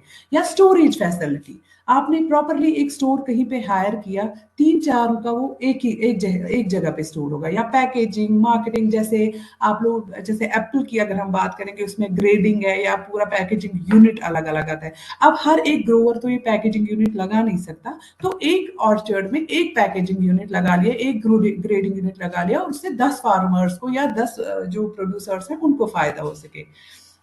Number 5 is strengthening of, am I audible? Yes, ma'am, you are audible. Yes. Okay. Strengthening of institutions, research and training in the food processing sector. अब ये जो 5th ऑब्जेक्टिव है ये बहुत इंपॉर्टेंट है, क्योंकि ये एक ऐसा ऑब्जेक्टिव है जो इस स्कीम के जरिए मतलब बहुत ध्यान से लिया गया है, क्योंकि आज तक जितनी भी स्कीम्स हैं उसमें ट्रेनिंग कहीं पे नहीं दी जाती है बेनिफिशियरी को। अगर ट्रेनिंग दी भी जाती है 1 या 2 डेज की ट्रेनिंग, प्रोसेसिंग की ट्रेनिंग नहीं दी जाती। बेनिफिशियरी को डिफरेंट इंस्टीट्यूट्स या टेक्निकल इंस्टीट्यूट्स के साथ जो है इसको उनके साथ में नहीं लिया जाता, उनको इंट्रोड्यूस नहीं करवाया जाता। तो ये एक ऐसी स्कीम है जिसमें ये चीज़ों को मद्देनजर रख के ट्रेनिंग इंस्टीट्यूट्स, यानी आपको जो बेनिफिशियरी को ट्रेनिंग इंस्टीट्यूट्स तक पहुंचाया गया कि आपको आपके प्रोडक्ट के बारे में फुल नॉलेज, फुल ट्रेनिंग कहाँ से मिल सकती है, आपके प्रोसेसिंग सेक्टर के बारे में, पैकेजिंग के बारे में, मार्केटिंग एंड ब्रांडिंग के बारे में। And number 6 objective is increase access for the enterprises to professional and technical support. वो इसी में आता है कि आपको प्रोफेशनल और टेक्निकल सपोर्ट दिया जाता है थ्रू डेजिग्नेटेड जो है आपके टेक्निकल इंस्टीट्यूशंस, जो मैंने अभी बोला आपको कि यहाँ पे स्कॉस्ट है और IUST है, दोनों आपके डेजिग्नेटेड टेक्निकल इंस्टीट्यूट्स हैं। अब एक और स्पेशलिटी है इस स्कीम की, दैट इज ODOP, जो आपने सुना बहुत 3 साल से ODOP के बारे में बहुत ज्यादा चर्चा हो रही है। तो what is ODOP? ODOP he is one district one product. अब इसको ODOP में लाने की क्या जरूरत पड़ी? क्योंकि बहुत सारे डिस्ट्रिक्ट्स ऐसे हैं जहां स्पेशली कोई चीज ग्रो की जाती है। जैसे अगर आप डिस्ट्रिक्ट बारामूला की बात करेंगे, वहाँ एप्पल बहुत ज्यादा ग्रो होता है। डिस्ट्रिक्ट शोपियां की बात करें, वहाँ एप्पल बहुत ज्यादा ग्रो होता है। डिस्ट्रिक्ट पुलवामा की बात करेंगे तो वहाँ मिल्क की प्रोडक्शन बहुत ज्यादा है। डिस्ट्रिक्ट बड़गाम में मिल्क की प्रोडक्शन ज्यादा है। डिस्ट्रिक्ट श्रीनगर में बेकरी का बहुत ज्यादा जो है रोल है। तो ऐसे बहुत सारे डिस्ट्रिक्ट्स हैं जहाँ कुछ प्रोड्यूस बहुत ग्लट में निकलता है। तो इसीलिए उस प्रोड्यूस को यूटिलाइज करने के लिए one district one product approach लिया गया, यानी जिस डिस्ट्रिक्ट में जो प्रोड्यूस ग्लट में निकल रहा है उस प्रोड्यूस को आप कैसे यूज करते हैं। जैसे मैं इसमें एक एग्जांपल लूंगी, जो हमारे फार्मर हैं, जैसे डिस्ट्रिक्ट शोपियान है या डिस्ट्रिक्ट बारामूला के फार्मर हैं जो एप्पल ग्रो करते हैं, इनका जो सारा प्रोड्यूस है वो डिपेंड करता है रेट्स पे। बाद में लास्ट में इनके जो पर बॉक्स रेट क्या होगी, तो बहुत सारे फार्मर्स ऐसे हैं जो अपने प्रोड्यूस को बाहर बेच नहीं पाते हैं, और उनको अपना जो है, जो वो एक्सपेक्ट करते हैं मॉनेटरली उनको इतना सपोर्ट मिलेगा, वो नहीं मिल पाता है। तो इस प्रोड्यूस को, जैसे फार्मर में ये अवेयरनेस नहीं थी कि आप A grade, B grade, C grade, कौन सा ग्रेड आप बाहर तक ले जा सकते हैं, कौन सा ग्रेड आप लोकल मार्केट तक रख सकते हैं, और कौन सा ग्रेड आप प्रोसेस कर सकते हैं। यानी जो ये सी ग्रेड है, जो हम लोग अक्सर प्रोसेसिंग के लिए लेते हैं, फार्मर में इतनी नॉलेज नहीं है कि सी ग्रेड को हम अपने लेवल पे, अपने फील्ड में प्रोसेस करके हम इसकी शेल्फ लाइफ बढ़ा सकते हैं। जैसे एप्पल हमने ए ग्रेड, बी ग्रेड हमने बेच रहे हैं, व्हाट अबाउट सी ग्रेड? आप इसका पल्प बना के बेच सकते हैं, आप इसका पल्प बना के रख सकते हैं, या किसी प्रोसेसिंग इंडस्ट्री को बेच सकते हैं, या आप ये पल्प डायरेक्टली बाहर बेच सकते हैं। जैसे इसमें हम एप्पल जूस कंसंट्रेट, फिर उसका है, या पेक्टिन निकाला जाता है, जैम जेली बनाया जाता है, ऐसे ही डिफरेंट प्रोडक्ट्स के लिए। यानी जो आपका हर एक डिस्ट्रिक्ट में, एक ब्लॉक में कोई भी प्रोड्यूस निकलता है, उसको आप कंप्लीटली कैसे यूटिलाइज कर सकते हैं उसको, ताकि जो एक फार्मर है उसको फायदा मिले। तो इसी अप्रोच को माइंड में रख के one district one product approach लिया गया। तो जो ये वन डिस्ट्रिक्ट वन प्रोडक्ट है, इसमें क्या है कि support to individual, new individual micro unit, जो भी कोई नया बना रहा होगा, अगर उसने चाहे वो वन डिस्ट्रिक्ट वन प्रोडक्ट में आता है, चाहे वो उसने वही प्रोडक्ट लिया है, इसका मतलब है, जैसे अभी मैंने पुलवामा की बात की, अगर पुलवामा में कोई एप्पल प्रोसेस करना चाहता है तो वो आता है नॉन ओडीओपी में, लेकिन उसके लिए भी ये स्कीम बेनिफिशियल है। और अगर कोई मिल्क के साथ करना चाहता है, वो आता है ओडीओपी में, तो उसके लिए भी ये स्कीम बेनिफिशियल है। Number second, support to existing individual या माइक्रो यूनिट, जो आपका एग्जिस्टिंग, जो आपका ऑलरेडी चल रहा है कोई यूनिट, और उसमें भी इस स्कीम के थ्रू बहुत सारा सपोर्ट मिलता है, ये स्कीम उसको भी कवर करती है। Number third, preferences may be given to those producing under ODOP, यानी लेकिन यहाँ पे प्रेफरेंस ओडीओपी, क्योंकि ओडीओपी अप्रोच है, ऐसा नहीं है कि नॉन ओडीओपी को नहीं लिया जाएगा, लेकिन प्रेफरेंस जो है वो ओडीओपी को दी जाती है। तो इस स्कीम के तहत अभी तक 711 डिस्ट्रिक्ट जो पूरे इंडिया के हैं, जिसमें 35 स्टेट्स और यूनियन टेरिटरीज है, उसमें 137 यूनिक प्रोडक्ट्स बनाए गए। यानी ये एक ऐसी स्कीम है कि इस स्कीम में जो हमारा यूथ है, यूथ के माइंड में कुछ प्रोडक्ट डेवलपमेंट का एक सीड हमने बोया है कि अब ये कुछ नया करके आएंगे, क्योंकि हर एक मार्केट में आना चाहता है, कंपटीशन में आना चाहता है, और हर एक के माइंड में आता है कि मैं कुछ नया करूं। तो ओडीओपी अप्रोच को लेके अगर कोई कुछ नया करता है तो वो डेफिनेटली उसका वो सक्सेसफुल हो जाएगा। ये हमारे जो है जे.एंड.के के जो है ओडीओपी डिस्ट्रिक्ट्स के लिए क्या कौन सा दिया गया है, हर एक डिस्ट्रिक्ट के लिए कौन सा ओडीओपी में कौन सा प्रोड्यूस आ रहा है। जैसे अनंतनाग के लिए फिश बेस्ड प्रोडक्ट्स हैं, बांडीपोरा के लिए प्रोसेस्ड पोल्ट्री या मटन प्रोडक्ट्स हैं, बारामूला के लिए एप्पल है, बडगाम के लिए डेयरी प्रोडक्ट्स है, डोडा के लिए ऑलिव है, ऐसे ही गांदरबल में फिश पेस्ट, जम्मू में डेयरी प्रोडक्ट्स, ऐसे बहुत सारे जो है डिस्ट्रिक्ट्स इसमें कवर हो रहे हैं, जिनको ओडीओपी के लिए एक प्रॉपर एक जो है प्रोडक्ट दिया गया है कि आप उसमें आप अंडर ओडीओपी अपना आप एंटरप्राइज स्टार्ट कर सकते हैं। अब इस स्कीम के कंपोनेंट्स क्या है, जैसे अभी मैंने बोला कि इस स्कीम में आप इंडिविजुअल भी कर सकते हैं, आप एक ग्रुप में भी कर सकते हैं। जैसे इंडिविजुअल यूनिट्स के लिए क्या है, credit linked grant at 35% to individual. अब क्रेडिट लिंक्ड ग्रांट यानी आपको एक प्रॉपर ग्रांट मिलती है, जो भी आप डीपीआर बनाते हैं, डिटेल प्रोजेक्ट रिपोर्ट, अपने जो भी आपका प्रोड्यूस है, जो भी आप प्रोड्यूस करना चाहते हैं, उसके जो भी आपका उसका कॉस्ट है, उस पर 35% आपको सब्सिडी मिलती है। और चाहे वो आपका पार्टनरशिप हो, फार्मर प्रोड्यूसर ऑर्गेनाइजेशन में हो, एनजीओ में हो, या कोई लिमिटेड प्राइवेट लिमिटेड कंपनी हो, तो उसमें एक मैक्सिमम सीलिंग रखी गई है 10 लाख की। अब यहाँ पे बहुत सारे लोग कंफ्यूज हो जाते हैं, ये मैक्सिमम सीलिंग है क्या? यानी अगर आपका प्रोजेक्ट कॉस्ट जो है अप्रोक्सीमेटली 28 लाख तक होता है, तो आपको उसके हिसाब से 35% जो है 10 लाख। अगर ये इससे बढ़ जाता है 30 लाख 40 लाख, लेकिन इसमें एक सीलिंग रखी गई है कि आपकी जो सब्सिडी है वो 10 लाख की है। शायद क्योंकि जो हमारे स्टेट नोडल एजेंसी वाले यहाँ बैठे, may be, am I correct? Ma'am please आप रिपीट करेंगे, मैंने नहीं ध्यान दिया। ये मैं कह रही हूँ, जो यहाँ पे एक्चुअली मैक्सिमम जो है रखा गया है ना, with maximum ceiling of ₹10 lakh, जो क्रेडिट लिंक्ड ग्रांट है। जी जी जी। तो मैक्सिमम, यहाँ पे मैक्सिमम का मतलब है कि अगर आप 28 लाख से ऊपर भी जाते हैं तो मैक्सिमम आपको सिर्फ 10 लाख सब्सिडी मिलती है। जी जी मैम, जी है ना? ठीक जी। है। और इस स्कीम के तहत जो है एज एंड क्वालिफिकेशन 18 ईयर्स से अबो है आप, या एजुकेशन क्वालिफिकेशन आपकी कुछ भी, ये एक स्पेशलिटी है इसमें। अदरवाइज जो बाकी स्कीम्स हैं यहाँ पे गवर्नमेंट ने इससे पहले भी, या जो हमें यहाँ पे जो फंड्स प्रोवाइड होते हैं डिफरेंट स्कीम्स के थ्रू, हमें वहाँ पे कभी कभी क्या होता है कि आप अपनी सर्टिफिकेट्स दिखाओ, आपने कितना पढ़ा है। तो ये एक ऐसी स्पेशल स्कीम है जो हर एक के लिए है, चाहे आप एजुकेटेड हैं या आपने नहीं पढ़ा है, लेकिन एज जो है, एज बार 18 ईयर्स है, तो अडल्ट होना चाहिए वो, और ये स्कीम से वो सारे लोग लाभ उठा सकते हैं। और उसके बाद जो है ये स्कीम, जैसे अभी मैंने बोला कि जो एग्जिस्टिंग एंटरप्राइज है या कोई न्यू एंटरप्राइज है उनको इससे फायदा मिलता है, ठीक है। और अब सीड कैपिटल, जैसे सीड कैपिटल ये रखा गया है सेल्फ हेल्प ग्रुप्स के लिए कि उनको 40,000 पर सेल्फ हेल्प ग्रुप मेंबर का एक सीड कैपिटल दिया जाता है, ताकि वो अपना छोटा सा कुछ स्टार्ट कर सके या वो ग्रुप में काम कर सकते हैं। जैसे वो 10 मेंबर होंगे तो हर एक मेंबर को 40,000 दिया जाता है, ताकि अपना वो आगे ले जा सके एज अ ग्रुप।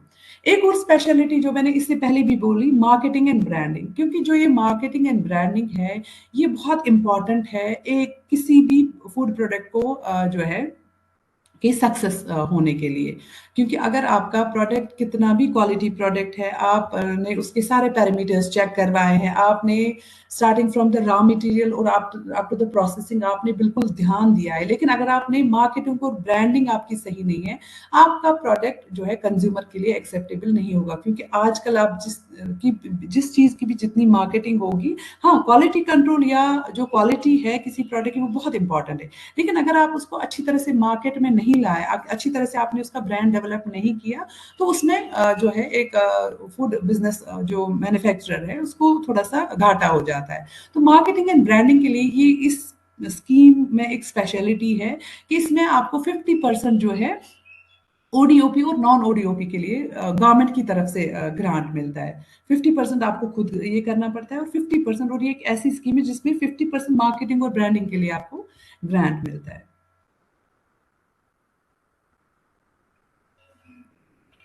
अब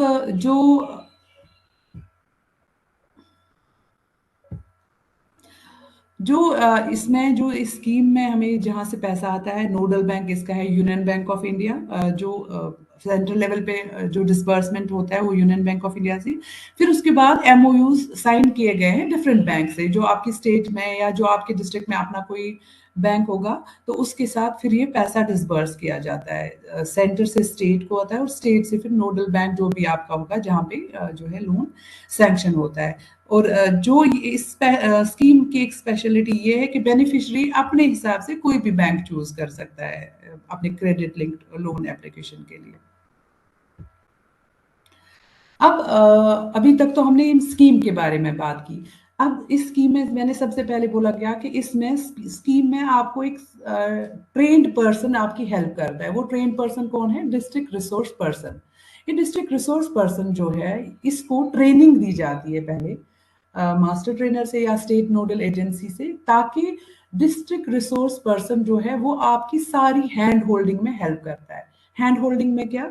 जैसे कि सबसे पहले देखा गया जितनी भी और भी स्कीम्स हैं उनमें जो ये बेनिफिशियरी है starting from filing the application, जब आप स्टार्ट करते हैं अपनी एप्लीकेशन फाइल करना, इतने चक्कर लगाने पड़ते थे आपको डीआईसीज में या जहाँ पे भी इंडस्ट्रियल एस्टेट है।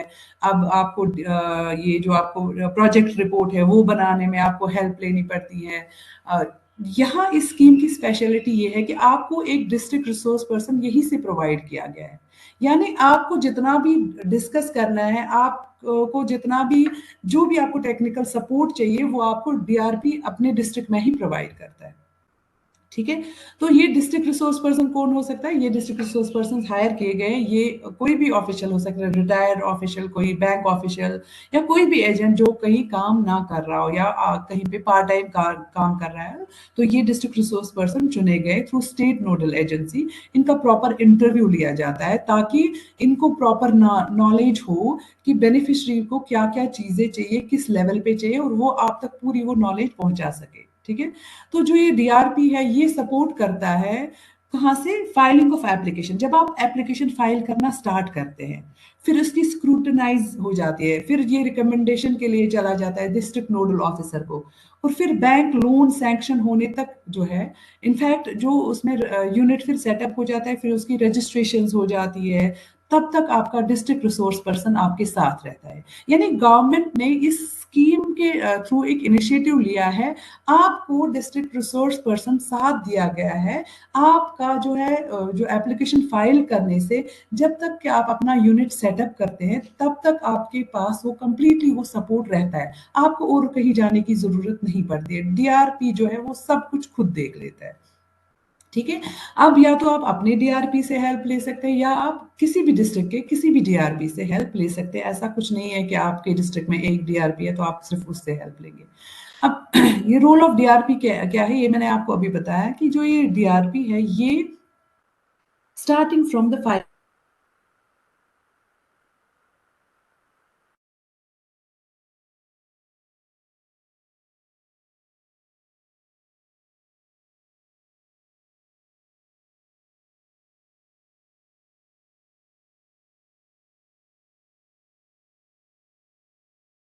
मॉनेटरीली बेनिफिट मिलता है, वो आपके जो आप ये करते हैं अपना ये ना जो आप बनाते हैं, अपना एंटरप्राइज स्टार्ट करते हैं, जो आप फाइल करते हैं, उसमें से 20,000 इनको बैंक सैंक्शन करती है, लेकिन 50-50% में। यानी 50% कब करती है कि जब आपका लोन अप्रूव हो जाता है, और 50% तब करती है जब आपका जीएसटी, उद्योग, आधार रजिस्ट्रेशन या फसाई लाइसेंस आपकी। यानी अब आप यहाँ पे देख लीजिए कि गवर्नमेंट ने कितने ध्यान से इस स्कीम को बनाया है कि डीआरपी को तब तक आपकी हेल्प करनी है जब तक कि आपकी लाइसेंस तक कंप्लीट ना हो जाए। यानी जब आपकी लाइसेंस कंप्लीट हो जाती है, इसका मतलब आपका यूनिट पूरा सेटअप हो चुका है। Starting from filing of application up to the जब आपका यूनिट सेटअप हो जाता है, तब तक एक डीआरपी आपके साथ रहता है आपकी हेल्प करने के लिए। ये हमारा जो है प्रोसेस फ्लो, जो क्रेडिट लिंक सब्सिडी है वो कैसे होती है। यानी आप एप्लीकेशन फाइल करते हैं, आप पोर्टल पे जो आप डीआरपी के थ्रू करते हैं, उसके बाद इसकी स्क्रीनिंग होती है, क्योंकि ऐसा भी नहीं है कि हर एक इंडिविजुअल जो इस स्कीम के थ्रू अप्लाई करेगा हर एक इंडिविजुअल का थ्रू हो जाता है। इसमें प्रॉपर जो है स्क्रीनिंग होती है, और स्क्रीनिंग कहाँ पे होती है? पहले डिस्ट्रिक्ट लेवल पे होती है, फिर जो है स्टेट नोडल एजेंसी करती है। ठीक है, और या तो आपका जो रिजेक्ट हो जाता है या अप्रूव हो जाता है। अगर अप्रूव हो जाता है तो आपका जो है बैंक्स के पास जो है आपको ये आपका केस भेजा जाता है, और बैंक क्या करती है? बैंक फिर देखती है इंडिविजुअल है या ग्रुप में है, और उसी के हिसाब से आपका डिसबर्समेंट हो जाता है पैसे का। ये प्रॉपर एक individual application approval flow chart है कि आपकी पहले एप्लीकेशन रजिस्ट्रेशन होती है, फिर आप सबमिशन करते हैं, फिर डिस्ट्रिक्ट रिसोर्स पर्सन से वो डिस्ट्रिक्ट नोडल ऑफिसर तक जाता है। यहाँ पे वो रिजेक्ट या सिलेक्ट हो सकता है। अगर रिकमेंड हो गया तो आप जो है बैंक के पास आपका केस चला जाता है। उसके बाद आपका सैंक्शन एंड डिसबर्समेंट हो जाता है, और फिर जो स्टेट नोडल एजेंसी वो रिलीज करती है आपका जो है मनी। और ग्रुप एप्लीकेशंस के लिए क्या होता है कि आप एप्लीकेशन रजिस्टर करते हैं, फिर सबमिशन होता है, फिर डिस्ट्रिक्ट रिसोर्स पर्सन वैसे ही उसको स्क्रूटनाइज करता है। यहाँ पे ये रिकमेंड या रिजेक्ट कर सकता है, फिर ये स्टेट नोडल एजेंसी के पास चला जाता है। जो इंडिविजुअल है वहाँ पे डिस्ट्रिक्ट नोडल ऑफिसर के पास चला जाता है, तो ग्रुप में स्टेट नोडल एजेंसी के पास चला जाता है। और जो है उसके बाद सेम वही प्रोसेस है, बैंक के पास चला जाता है, फिर इसमें सेक्शन और डिसबर्समेंट हो जाता है, और जो हमारा नोडल बैंक है वो जो है मनी आप तक पहुंचाता है। अब इसमें इस स्कीम में एक और स्पेशलिटी है कैपेसिटी बिल्डिंग। जो अभी तक हमने आप बात करी डिस्ट्रिक्ट रिसोर्स पर्सन की, या हमने मास्टर ट्रेनर्स की बात करी, जो ये पीएमएफएमई स्कीम है इसमें सबसे ज्यादा ध्यान दिया गया कि जो आप एक प्रोड्यूस कर रहे हैं वो प्रोड्यूस उसमें क्वालिटी भी अच्छी होनी चाहिए, और उसमें मार्केटिंग भी अच्छी होनी चाहिए।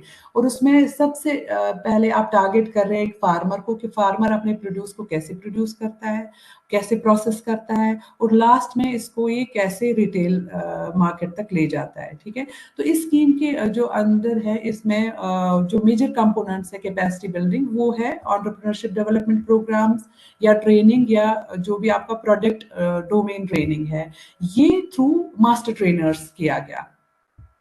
अब नेसेसिटी ऑफ कैपेसिटी बिल्डिंग, अभी जैसे मैं इस स्कीम को दूसरी स्कीम से थोड़ा सा डिफरेंशिएट करना चाहूंगी। इस कैपेसिटी बिल्डिंग की क्या नेसेसिटी है? To survive in the advancing world, यानी जो आपका अभी अभी आपने कोई एंटरप्राइज स्टार्ट किया, अब आपके पास ऑलरेडी मार्केट में कुछ लोग ऐसे हैं जो ऑलरेडी एस्टैब्लिश्ड होंगे। अगर आप उस कंपटीशन में नहीं आए, उनकी लेवल तक नहीं आए, आप सरवाइव नहीं कर सकते। उसी का मतलब होता है survival of fittest. Number second है to compete with developing skills, यानी आप में अगर कोई स्किल नहीं है, आपको नहीं पता है कि प्रोसेस कैसे करनी है, आगे मुझे कैसे इसको जो है, इसमें अगर हम कोई कैंड प्रोडक्ट की बात करेंगे, उसमें टाइम टेम्परेचर कॉम्बिनेशन होता है, हीट कितनी देनी है, ये आपको टेक्निकल स्टाफ से पता चलता है। तो अगर आप वो चीजें आपको नहीं पता है, तो आप जो है दूसरों के साथ कॉम्पीट नहीं कर सकते हैं। और number third is to come to higher levels to achieve success. अब अगर आपने अपना एंटरप्राइज स्टार्ट किया, आपको इसको आपको एक ही लेवल पे नहीं, अगर आज आपका टर्नओवर 2 लाख है, अगले साल आपका 12 लाख होना चाहिए, उससे उसके बाद आपका 50 लाख होना चाहिए। यानी हमेशा जो एक फूड बिजनेस ऑपरेटर या कोई भी बिजनेस ऑपरेटर होगा, कोई भी एंटरप्राइज होगा, वो स्टार्ट करता है छोटी लेवल से, और उसका टारगेट होता है कि धीरे धीरे धीरे धीरे अप स्केलिंग, यानी जो उसका प्रोड्यूस आज मिल रहा है, जो उसका टारगेट आज मिल रहा है, नेक्स्ट ईयर उससे डबल हो या ट्रिपल हो या उससे ज्यादा हो। तो कभी भी एक एंटरप्राइज कभी भी सक्सेसफुल तब तक नहीं हो सकता जब तक वो अपने आप को अपग्रेड ना करे, जब तक वो अपनी जो लेवल को हायर लेवल्स तक ना ले जाए। और नंबर 4 जो मोस्ट इंपॉर्टेंट है, जैसे हम लोग क्या करते हैं कि अगर हमने हमारा यूनिट सक्सेसफुल हो गया स्टार्टिंग फ्रॉम द जो हमने पहले साल स्टार्ट किया था अप टू द 5 इयर्स, तो अल्टीमेटली हम अपने नेशनल ग्रोथ को भी जो है उसको भी इम्प्रूव कर रहे हैं। अब कंपोनेंट्स ऑफ कैपेसिटी बिल्डिंग क्या है, किस किस में आपको ट्रेनिंग दी जाती है, जैसे फ्रूट एंड वेजिटेबल में, मिल्क प्रोसेसिंग में। फ्रूट एंड वेजिटेबल में आप कोई भी ले लीजिए, आप प्रोसेसिंग ऑफ फ्रूट ले लीजिए, आप पिकल मेकिंग ले लीजिए, आप जूस मैन्युफैक्चरिंग ले लीजिए, आप जो है आप मशरूम को कैन में ये कर दीजिए, टमाटो प्यूरी बना लीजिए, जितनी भी processing related to fruit and vegetable है वो आती है। मिल्क प्रोसेसिंग से रिलेटेड आती है, grain processing, fat and oil seed processing, fish and marine processing, meat and poultry processing, minor forest produce, bakery and confectionery, spices and plantation crops.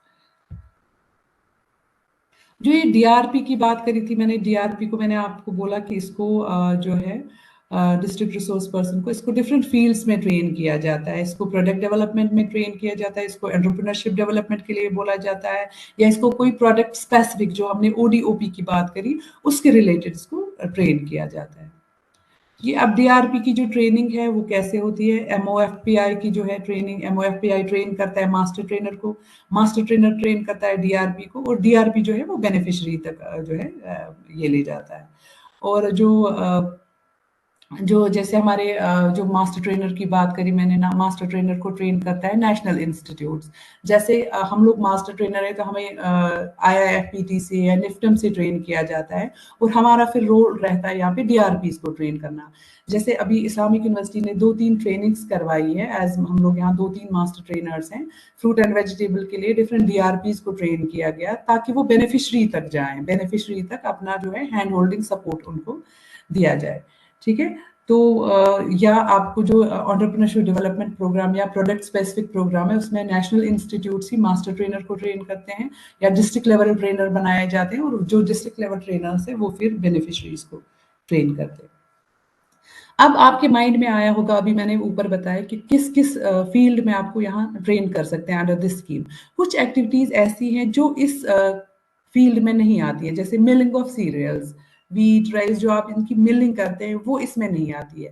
Packing of, अगर आपने जो है राइस ग्रेन की packing की, उसके बारे में कोई आपने एंटरप्राइज स्टार्ट किया, वो इस स्कीम के अंडर नहीं आता है। अनप्रोसेस्ड लूज मिल्क, जो आप मिल्क सेल करते हैं, कर्ड सेल करते हैं, वो इसमें नहीं आता है।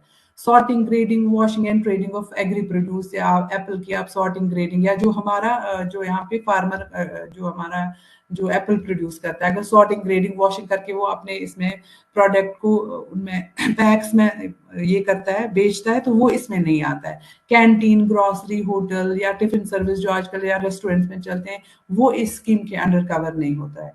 पोल्ट्री, पिगरी, गोटरी, या जो भी आप एनिमल की स्लॉटरिंग करते हैं या उनको बेचते हैं, वो इस स्कीम के अंडर नहीं, उनको लाभ नहीं मिल सकता।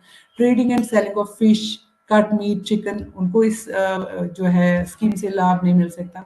Grinding and trading of flower, spices और ऑन पीस रेट पे, जो बहुत कम लेवल पे करते हैं, तो वो इस स्कीम में नहीं आता है। Trading and selling of fruits and vegetables, selling of loose unprocessed spices, beekeeping और लूज सेलिंग ऑफ हनी। जो हम लूज सेलिंग ऑफ हनी वो भी इसमें, क्योंकि ये सारे अनऑर्गेनाइज्ड सेक्टर में आते हैं। अब जो है एलिजिबिलिटी क्राइटेरिया क्या है कि जो ये ज़्यादा ध्यान दिया जाता है या ज़्यादा फोकस किया जाता है कि ओडीओपी बेस्ड प्रोडक्ट हो इस स्कीम के अंदर। सबसे पहले प्रेफरेंस ओडीओपी बेस्ड इसको दी जाती है। और इसमें जो है मिनिमम टर्नओवर, जो एक टर्नओवर है या जो आपका है, ये ग्रुप के लिए है कि 5 करोड़ रुपीस जो है उसका मिनिमम टर्नओवर हो जाए, वो इसमें एलिजिबल है। Number third is final product should be one to be sold to the consumer in retail। यानी जो अभी आपको मैंने बात करी कि आप फार्म से स्टार्ट करते हैं आप तो रिटेलर पैक तक जो है, वो पूरी एक जो सप्लाई चेन है वो जो है वो होनी चाहिए इस डीपीआर में। यानी ये जो आप प्रोडक्ट स्टार्ट करते हैं, आप अपना एंटरप्राइज स्टार्ट करते हैं, उसमें पूरी सप्लाई चेन होनी चाहिए। ठीक है। या आप किसी भी फार्मर प्रोड्यूसर ऑर्गेनाइजेशन या सेल्फ हेल्प ग्रुप या कोऑपरेटिव जो है उसके मेंबर हो, तो तब आप इसमें अप्लाई कर सकते हैं। ठीक है। और जो भी आप प्रोडक्ट इसमें बनाते हैं दैट शुड बी स्केलेबल। यानी स्केलेबल का क्या मतलब है, आज आपने कुछ स्टार्ट किया, कल आप नेक्स्ट ईयर उसको अप स्केल करें, उसकी क्वांटिटी और बढ़ा सके, यानी आपका प्रॉफिट या आपका जो टर्नओवर है वो बढ़ सके। ठीक है। और जो भी है कि मतलब इस प्रपोजल को अच्छी तरह से स्क्रूटनाइज किया जाता है कि इसमें जो है जो भी एक कर रहा है उसमें एक एंटरप्रेन्योरशिप कैपेबिलिटी होनी चाहिए। ये नहीं कि कोई भी आके आपका जो है आपका जो आपका प्रोजेक्ट रिपोर्ट है वो फाइल करता है, आगे उसको नहीं पता कि बिजनेस कैसे चलाना है, तो वो सारी चीजें देखी जाती है। अब मार्केटिंग एंड ब्रांडिंग के बारे में आपसे मैंने बात की कि इसके लिए भी गवर्नमेंट जो है 50% सपोर्ट देती है आपको, कि 50% आप अपना लगाएं, 50% इस स्कीम के थ्रू आपको मिल सकता है। कि ये एक ऐसी स्कीम है जिससे आपको 50% मिल सकता है अपने प्रोडक्ट को ब्रांड करने में। यानी सबसे पहले आपने स्कीम को ऑप्ट किया अपने प्रोड्यूस को प्रोड्यूस करने में, अपने जो आपका रॉ मटेरियल है उसको प्रोड्यूस करने में, प्रोसेस करने में, और फिर रिटेलर तक जाने में। इसके लिए आपको गवर्नमेंट और सपोर्ट करती है विद 50% जो है आपका मनी। तो ये हमारे कुछ फोटोग्राफ्स है जो हमने यहाँ पे जो हमने डिस्ट्रिक्ट रिसोर्स पर्सन्स को IUST department of food technology में दी थी। Thank you. होप कि मैं थोड़ा सा आपको इसको स्कीम को एक्सप्लेन कर पाई। अगर किसी को कुछ पूछना है तो आप please. Ma'am sorry to interrupt, to begin with question and answer मैं रिक्वेस्ट करूंगी अगर आप रजिस्ट्रेशन का प्रोसेस भी थोड़ा बता दें वेबसाइट का, कि अगर किसी को पीएमएफएमई स्कीम के लिए अप्लाई करना हो तो वो कैसे कर सकते हैं। जी। पीएमएफएमई स्कीम के लिए अगर किसी को अप्लाई करना है तो इनको जो पोर्टल आता है पीएमएफएमई का, उसमें अलग से एक पोर्टल आता है अप्लाई फॉर स्कीम। वहाँ पीएमएफएमई के अंडर ही ओडीओपी में आता है, तो वहाँ आपकी सारी इंफॉर्मेशन मिल जाती है। आप उस पर जो क्लिक करके आप उसको एक्चुअली मैम इनको जो डिस्ट्रिक्ट रिसोर्स पर्सन है वो तो ये सारा काम तो वो करवाते हैं ना, तो फार्मर तो खुद कुछ नहीं करता है इनको तो, क्योंकि इसमें बहुत सारे ऐसे भी लोग होंगे जो पोर्टल को यूज नहीं कर सकते हैं। मे बी जो हमारी स्टेट नोडल एजेंसी है मिस मुनाजा वो इस बारे में कुछ बोल पाए, क्योंकि ये जो स्कीम है ये ऐसे लोगों के लिए भी है जो जिनकी एजुकेशन बिल्कुल निल होती है। तो मेरे ख्याल से ये correct miss Munaza, doctor Munaza, sorry. Yes please. आप क्वेश्चन आंसर स्टार्ट करते हैं तो मैं फिर थोड़ा और ऐड करना चाहती हूँ इसमें। पहले तो मैं ये ऐड करना चाहती हूँ कि हमारे पास अभी तक हमने जो इंडिविजुअल माइक्रो एंटरप्राइजेस को सपोर्ट किया है वो 268 है। 268 माइक्रो एंटरप्राइजेस को हमने अभी तक सपोर्ट किया है। उसके साथ जो हमारे एसएचजी मेंबर्स है, अभी तक हमने 428 एसएचजी मेंबर्स को सीड कैपिटल से असिस्ट किया है। और चूंकि मैम ने हमें यहाँ पे ओडीओपी बताया सिर्फ जम्मू एंड कश्मीर का, शायद इसमें लद्दाख के भी कुछ मेंबर्स होंगे। तो लद्दाख के लिए हमारा जो वन डिस्ट्रिक्ट वन प्रोडक्ट है वो सी बकथॉर्न है, और करगिल के लिए एप्रिकॉट, और वहां पे जो स्टेट नोडल एजेंसी है वो directorate of industries and commerce है। अच्छा, तो मैम जो ये ऐड करना चाहती है इसमें कि रजिस्ट्रेशन कैसे करें। रजिस्ट्रेशन बहुत ही आसान है। इसमें आप PMFME के आप गूगल में जाएंगे, गूगल क्रोम में जाएंगे, वहां पे आप PMFME सर्च करेंगे और उसमें आएगा, वहां पे आपको आएगा एक होगा कि जहां पे आप जैसे आप एक जीमेल का कोई जीमेल में जाके अपना एक ईमेल क्रिएट करते हैं, ऐसे ही जाके आपको अपनी एप्लीकेशन वहां पे डालनी है और वहां पे आपको फिर ऑप्शन आएगा जहां पे आपको यूजर नेम और पासवर्ड आएगा और उसके यूजर नेम और पासवर्ड के बाद आप कभी भी उसमें लॉग इन कर सकते हैं और अपनी जो भी फॉर्मेलिटीज है वो उसमें आप डाल के, हमारे पास चेक लिस्ट है एक जो भी आपको डॉक्यूमेंट चाहिए होता है अप्लाई करने के टाइम पे, और हर डिस्ट्रिक्ट में हमारे पास डिस्ट्रिक्ट रिसोर्स पर्सन है जो आपको हर स्टेप पे आपको हेल्प करेगा। तो जिसको भी अप्लाई करना हो किसी भी, वो अपने डिस्ट्रिक्ट नोडल पॉइंट पे जाएगा, वहां पे वो डिस्ट्रिक्ट जो हमारे डिस्ट्रिक्ट नोडल ऑफिसर्स है, हमारा जो डिस्ट्रिक्ट रिसोर्स पर्सन होगा उस कंसर्न डिस्ट्रिक्ट का, वो उसके साथ राब्ता करेगा और वो उसकी पूरी पूरी मदद करेगा एप्लीकेशन फिल करने में, और सारे डॉक्यूमेंट्स, क्या डॉक्यूमेंट्स चाहिए होंगे उनको या क्या फॉर्मेलिटी चाहिए होंगे या क्या चीज एलिजिबल है इसमें और क्या चीज एलिजिबल इसमें नहीं है, वो सब वो उनको बताएंगे। उसके अलावा भी अगर उनको अपने डिस्ट्रिक्ट नोडल पॉइंट से कांटेक्ट नहीं हो रहा है, आप जो स्टेट नोडल एजेंसी है सिविल सेक्रेटरीट में हॉर्टिकल्चर डिपार्टमेंट, आप वहां आके हमारे साथ राब्ता कर सकते हैं, हम आपकी पूरी सहायता करेंगे। अच्छा मैम, मुझे थोड़ा सा यहाँ पे ये बताना है कि जब मतलब बहुत सारे बेनिफिशरीज का फोन मेरे पास भी आता है कि जब वो वहाँ पे करते हैं, जो इनको फॉर्म एप्लीकेशन के लिए फॉर्म वो करना पड़ता है, फिल करनी पड़ती है एप्लीकेशन, तो वहाँ पे इनको वैसे जो डिटेल हम प्रोजेक्ट रिपोर्ट पहले बनाते थे दूसरी स्कीम्स के लिए, यहाँ पे वो वाली स्कीम्स का प्रोजेक्ट रिपोर्ट नहीं चलता है। यहाँ पे ऑनलाइन ही वो प्रोजेक्ट रिपोर्ट, ऑनलाइन ही, राइट राइट, हाँ वो आप इनको ऑनलाइन ही इसमें करना थोड़ा सा पड़ता है। कंफ्यूजन में जी जी, लोगों को। शायद कोई तो स्क्रीन शेयर कर रहा है शायद इसका, शायद मैम। जी मैम, मैंने ये स्क्रीन शेयर किया है। मैंने हाँ जैसा कि मैम ने बताया मुनज़्ज़म मैम ने बताया कि आप इस लिंक पे जा सकते हैं जो कि pmfme.mofpi.gov.in है। इसका लिंक मैंने आपको चैट बॉक्स में भी दिया है और मेरा मेन पर्पस आपको ये पोर्शन दिखाने का है कि मैम ने ऑलरेडी आपको वैसे तो बता दिया है कि अगर आप विलिंग है और आपको अप्लाई करना है इस स्कीम के लिए, तो आप अपने डीआरपी से कनेक्ट कर सकते हैं and they will help you. वो आपको किसी भी तरीके की अगर आपको इश्यूज आ रहे हैं वो आपको हेल्प करेंगे, आपकी एप्लीकेशन फाइल करने में भी हेल्प करेंगे। बट इन केस अगर आपको कहीं पे भी सुविधाएं नहीं मिलती है, आप इस पोर्टल पे जाके यहाँ पे देखिए, आप आपके पास कांटेक्ट नंबर जो है सबके दिख जाएंगे आपको। आपको स्टेट ऑफिशियल्स के कांटेक्ट दिख जाएंगे, आपको डीआरपीस के कांटेक्ट दिख जाएंगे। तो इन केस अगर आप किसी भी रीजन की वजह से किसी को संपर्क नहीं कर पा रहे हैं, तो आप इस पोर्टल पे जाके आप यहाँ से कांटेक्ट ले सकते हैं। आपके पास एक पीडीएफ खुलेगा जिसमें आपको उनके नंबर्स वगैरह दिख जाएंगे।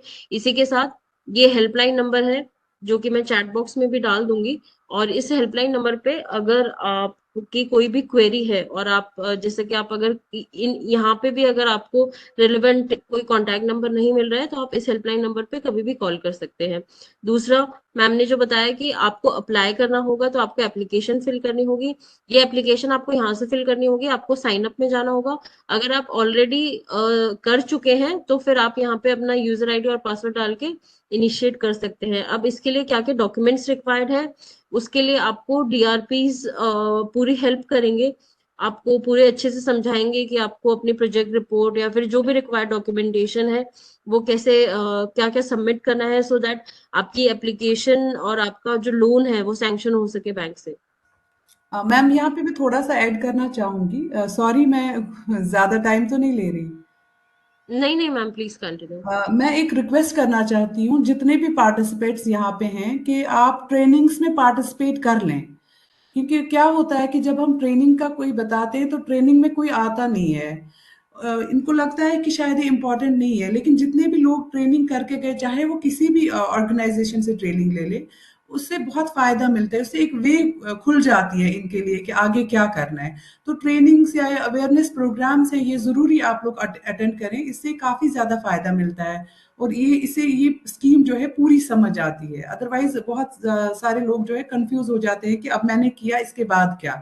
तो जो इतने जितने भी अवेयरनेस प्रोग्राम है, चाहे वो स्टेट नोडल एजेंसी कर रही है या सेंटर से ही कोई अवेयरनेस प्रोग्राम है तो आप उसमें पार्टिसिपेट कर लें और ट्रेनिंग्स में हिस्सा ले लें आप लोग।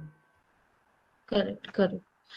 Thank you ma'am for your advice और सजेशन। मैं पार्टिसिपेंट से रिक्वेस्ट करूंगी कि आप प्लीज इन बातों का ध्यान रखिएगा। और आगे बढ़ते हुए मैं आपसे रिक्वेस्ट करूंगी, अगर आपके कोई भी सवाल है तो आप अपना हैंड रेज कीजिए, अदरवाइज आप अपना चैट बॉक्स में सवाल लिख सकते हैं। ऑल्दो मैं एक एक करके चैट बॉक्स में सवाल देख रही हूँ।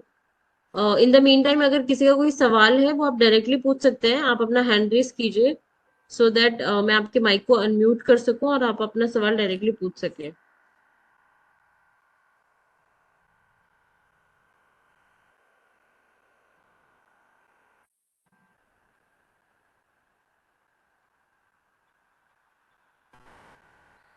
जी, सो हमारे पास सवाल है अपूर्वा मिश्रा जी की तरफ से।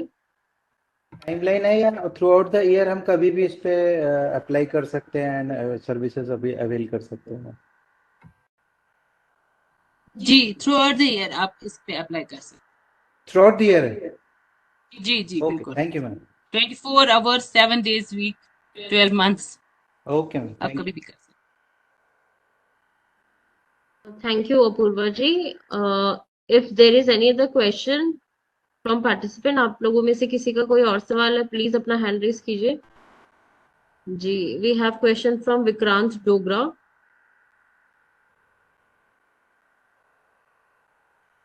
Thanks for the wonderful presentation.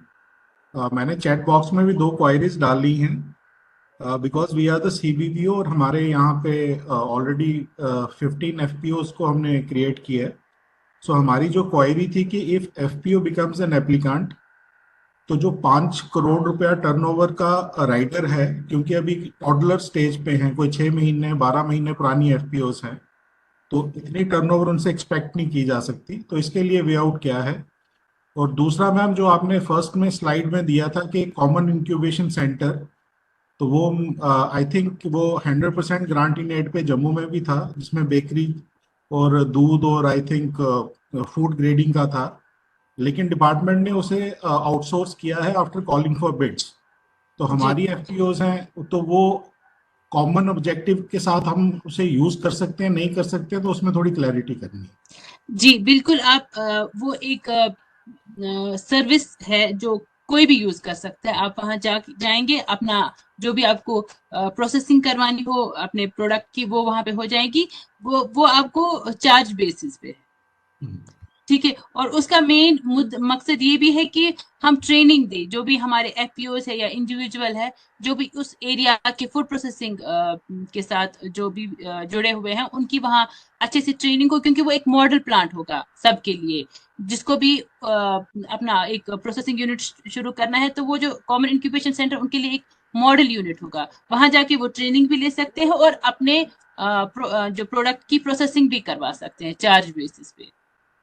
और मैम टर्नओवर का पूछा था कि एफपीओस के लिए क्या टर्नओवर वो mandate? Actually marketing and branding के लिए। अगर आप सिर्फ फिलहाल अभी एक क्रेडिट लिंक सब्सिडी चाहते हैं तो अभी फिलहाल आपके लिए टर्नओवर तो नहीं चाहिए कि जितना भी है वो सिर्फ अगर आप फिर आगे जाके कभी अपने प्रोडक्ट की मार्केटिंग करना चाहते हैं, ब्रांडिंग करना चाहते हैं, वो उसके लिए है।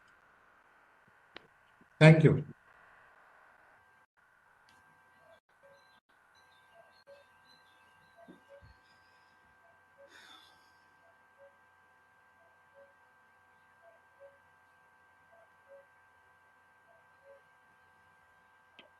नेक्स्ट, अगर किसी का कोई और सवाल है प्लीज रेज योर हैंड।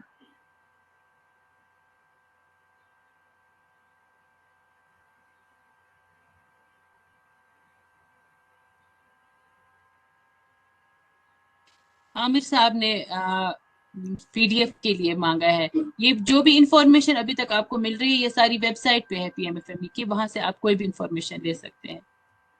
बाकी जो भी आज हमारे स्पीकर ने प्रेजेंट किया है आपको, ये प्रेजेंटेशन आपको दे दी जाएगी। आई रिक्वेस्ट कि आप लोग विजय रावत जी को कांटेक्ट करें, और विजय रावत जी से भी मैं रिक्वेस्ट करूंगी वो आप अपनी मेल आईडी चैट बॉक्स में डाल दें, सो दैट अगर किसी को पीपीटी चाहिए तो वो अपने रेफरेंस के लिए ले सके। सो मैम एक और क्वेश्चन है यहाँ से, who is the person given the responsibility of capacity building of FPO members? Is it DRB or any other person? Training and capacity building हम स्टेट नोडल एजेंसी से ही डायरेक्टली करते हैं। जब वो रजिस्टर हो जाएंगे हम उनको फंड्स प्रोवाइड करेंगे, उसके बाद उनकी ट्रेनिंग भी हो जाएगी। नहीं, ये कौन सी कैपेसिटी बिल्डिंग की? ये एफपीओ की कर रहे हैं? एफपीओ एफपीओ ही, जो भी, चाहे एफपीओ एसएचजीज, हमारे पास कोऑपरेटिव्स आएंगे, इंडिविजुअल आएंगे, एक बार वो हमारे साथ जुड़ जाएंगे, हम उसके बाद उनकी ट्रेनिंग करवाएंगे। लेकिन अगर उससे पहले वो कुछ चाहे तो हम एक अवेयरनेस कैंप करवा सकते हैं।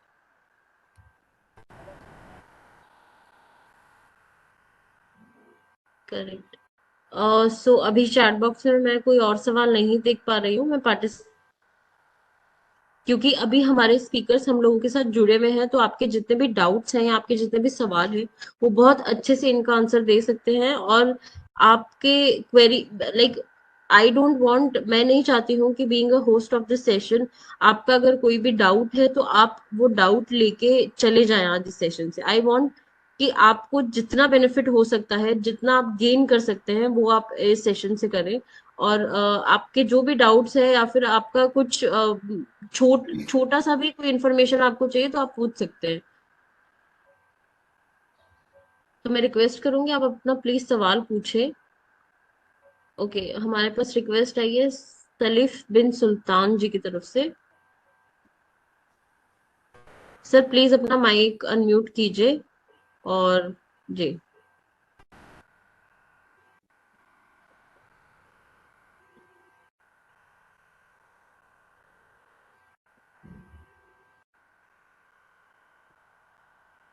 सर अपना सवाल पूछे।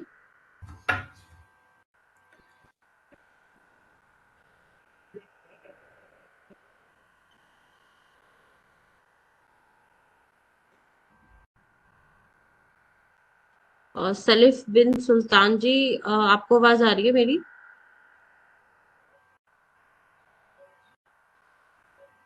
I think there is some audio issue.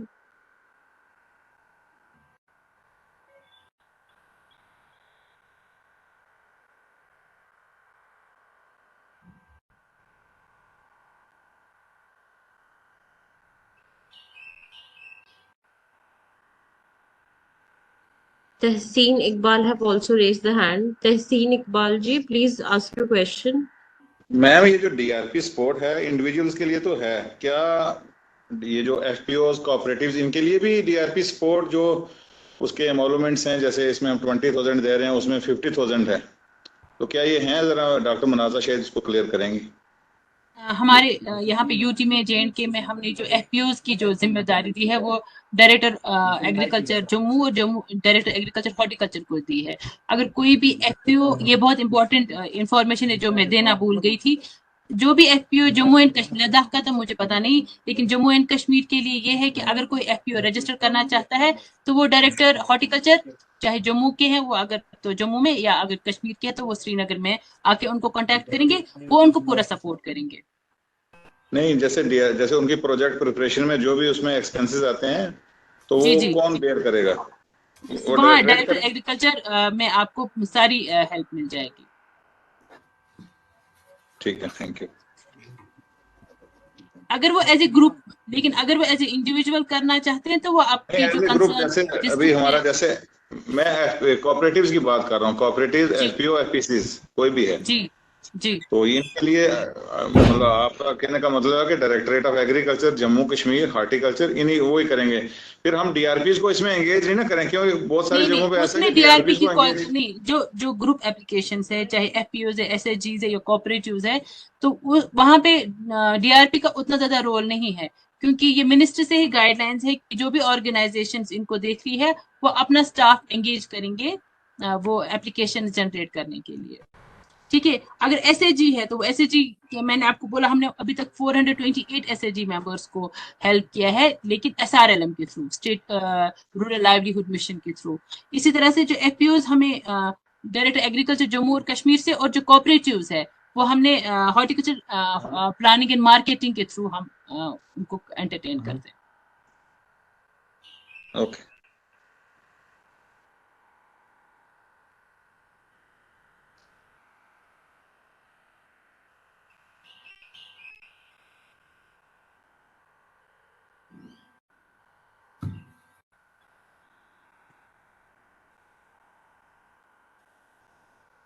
Actually इस स्कीम को सक्सेसफुल बनाने के लिए हम सबको एक साथ काम करना है, फार्मर से लेकर अप टू द जो स्टेट नोडल एजेंसी है। लेकिन इसमें फार्मर का बहुत बड़ा रोल है, जो या जो भी प्रोड्यूसर है जिसका जो एंटरप्राइज सेटअप कर रहा है, कि ये स्कीम ऐसी है कि जहाँ पे आपको हर एक स्टेप पे हेल्प मिल जाती है, हेल्प दी जाती है, और वो हेल्प लेनी कैसे, वो आप तक है कि हम लोग हर एक रेडी रहते हैं कि इसमें कोई आए, या स्टेट नोडल एजेंसी है या सेंटर है, या हम लोग जो ट्रेनर्स हैं, कि हमारे पास कोई आए, हम किसी की हेल्प कर सके। तो अब ये आप लोगों तक है कि आप इसको स्कीम को कितना सक्सेसफुल बना सकते हैं और कितना लाभ उठा सकते हैं इस स्कीम से। जी, वेरी वेल सेड मैम। सो हमारे पास एक और सवाल आया है पार्टिसिपेंट से, फराज जईदी, आई गेस सीबीबीओ, उनसे सवाल है। मैं उनसे रिक्वेस्ट करूंगी अपना माइक अनम्यूट करके अपना सवाल पूछे। जी, Hello, am I audible, ma'am? जी, जी, थैंक यू सो मच। बहुत ही अच्छे सेशंस थे डॉक्टर दरक्षा मजीद की जानिब से और मैडम मुनज़्ज़र जो उनकी तरफ से भी। आपने शुरुआत में इंक्यूबेशन सेंटर्स की बात की, जो कॉमन फैसिलिटी सेंटर्स एक्ट करते हैं, उसमें डिस्ट्रिक्ट अनंतनाग का आपने बताया, बारामूला का आपने बताया कि सोपोर में है, अनंतनाग का कोकरनाग में बताया। कुपवाड़ा जो है डिस्ट्रिक्ट, वॉलनट्स की बहुत ज्यादा प्रोडक्शन होती है और अक्सर लोगों को जो है नजदीकी कोई भी इंक्यूबेशन सेंटर या ऐसा कॉमन फैसिलिटी सेंटर जहाँ प्रोसेसिंग होती है उसके बारे में मालूम नहीं है। If you throw some light on that please. देखिए मैम, हमें हर साल का एक बजट होता है हर कंपोनेंट पे। अभी जो हमारे पहले 2 साल के कंपोनेंट, जो CICs के कंपोनेंट में हम 3 ही इंक्यूबेशन सेंटर बना पाए, और इस बार हमने मिनिस्ट्री को फिर से लिखा है, लेकिन वो हमारा अभी बडगाम में है वेजिटेबल प्रोसेसिंग के लिए, और हमारा रामबन में हनी के लिए, और सांबा में मशरूम के लिए। तो हो सकता है इन फ्यूचर हम आपकी ये बात नोट कर लेंगे, क्योंकि हमें पता है वहाँ पे वॉलनट हमारा ODOP है और बहुत अच्छा रिस्पॉन्स है कुपवाड़ा से। तो हम नोट करते हैं, हम कोशिश करेंगे फ्यूचर में अगर हो पाया तो CIC हम एक कुपवाड़ा के लिए मिनिस्ट्री को रिक्वेस्ट करेंगे। Thank you. Thank you Farha. Next we have Rafi's question from Mr. Rafiz.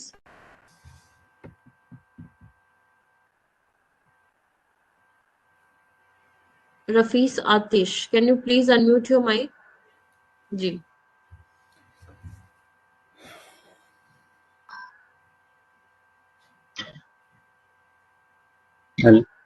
अपना सवाल पूछे। मैम, मेरा जी, सवाल यह है कि ये जो स्कीम आपने बताई PMFME के तहत, जो FPOs हैं, जो भी registered FPOs all over the states हैं, वो इस स्कीम से किस तरह से बेनिफिट उठा सकते हैं? पर्टिकुलर यानी FPOs की अगर मैं बात करता हूँ इस स्कीम से, ये जो मैम ने डॉक्टर दरक्षा माजिद मैम ने जो बताया है, ये जो अभी प्रेजेंटेशन ने PPT दी है, इस स्कीम से जो FPOs हैं वो किस तरह से बेनिफिट उठा सकते हैं? क्योंकि अगर मैंने जहां तक इस चीज को समझा है कि इंडिविजुअल जो हैं, इंडिविजुअल वो कर सकते हैं, ले सकते हैं। जिस तरह जो मैम है, दूसरी मैम है, उन्होंने भी बताया कि अगर FPOs हैं वो डायरेक्टली अपने जो एग्रीकल्चर डायरेक्टर्स हैं वो उनको सपोर्ट करेंगे, उनके लिए DRP की जरूरत नहीं पड़ेगी, वो डायरेक्ट उन्हीं के साथ कांटेक्ट में रहेंगे। मेरा सवाल यह है कि इस स्कीम के तहत जो FPOs हैं वो किस तरह से अपनी, क्योंकि वो भी एक ग्रुप का सेटअप है जिसमें कुछ रजिस्टर्ड मेंबर्स हैं, तो वो किस तरह से इस स्कीम से बेनिफिट ले सकते हैं?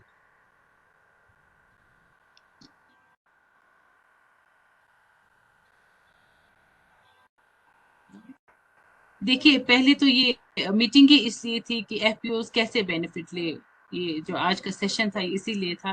पहली जो शर्त है वो FPO फूड प्रोसेसिंग के साथ इन्वॉल्व हो, और दूसरा ये है कि उनको वही 35% क्रेडिट लिंक सब्सिडी मिलेगी। 35% गवर्नमेंट आपको सब्सिडी देगी, और 10% आपका जो FPO उसका अपना होना चाहिए, और बाकी बैंक की तरफ से आपको लोन मिल जाएगा।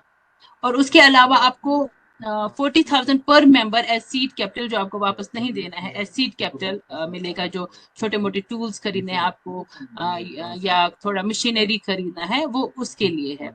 और आपको डायरेक्टली डायरेक्टर एग्रीकल्चर के पास जाना। आप अगर आप एफपीओ है तो डायरेक्टर एग्रीकल्चर जम्मू और कश्मीर के पास आप कांटेक्ट करेंगे, वो आपको पूरी इसकी इंफॉर्मेशन देंगे, एप्लीकेशन जनरेट करने में आपको हेल्प करेंगे। और आपकी जो एप्लीकेशन फिर हमारे पास आएगी स्टेट नोडल एजेंसी के पास, यहाँ से वो अप्रूव होके आपके पास आपका केस अप्रूव हो जाएगा, तो फिर वो बैंक पे चला जाएगा। जी मैम, एक और सवाल है। जो इसी स्कीम के तहत आपने कहा ओडीओपी के तहत जो वन डिस्ट्रिक्ट वन प्रोडक्ट जो इसमें आएगा, जी हमारी जो एफपीओ है वो पुंछ में रजिस्टर्ड है। यहाँ पर मैं जो मैम ने पीपीटी में एक चीज बताई थी कि डिस्ट्रिक्ट पुंछ से मिल्ट बेस्ड जो प्रोडक्ट्स होंगे वो हम लेते हैं। तो इसमें जो एफपीओज हैं वो यानी इस जो वन डिस्ट्रिक्ट वन प्रोडक्ट में जो मिल्ट की बात यहाँ पर की गई है कि हर डिस्ट्रिक्ट में एक प्रोडक्ट होगा, तो वो उसमें जो एफपीओज हैं वो किस तरह से यानी करेंगे? अगर कलेक्शन करेंगे तो वो उसके लिए मार्केट होनी चाहिए। फिर मार्केट वो कहाँ करेंगे? अगर कलेक्शन वो कर लेते हैं इस पर्टिकुलर एक प्रोडक्ट की, तो वो कहाँ जाके उसको सेल करेंगे या ऐसा कुछ?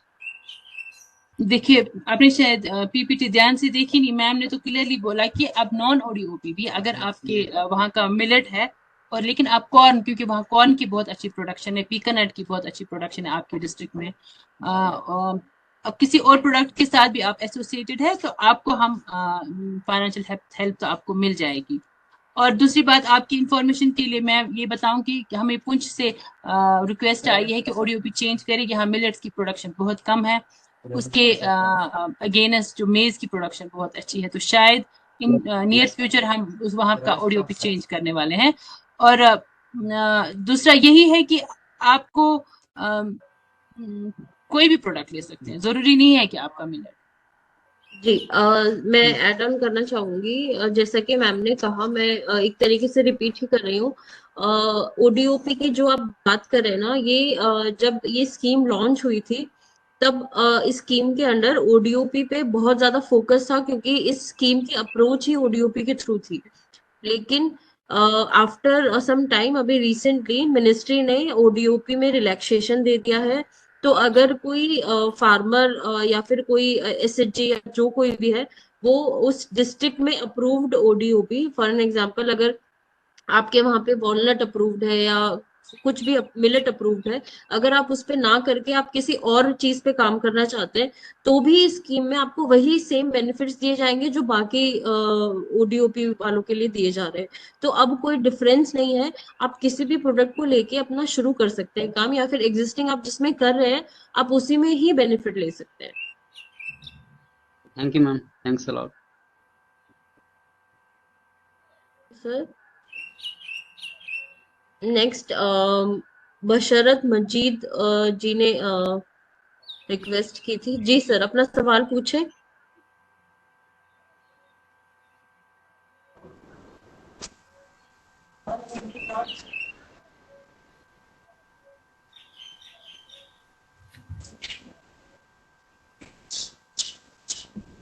बशरत जी, आपको आवाज आ रही है?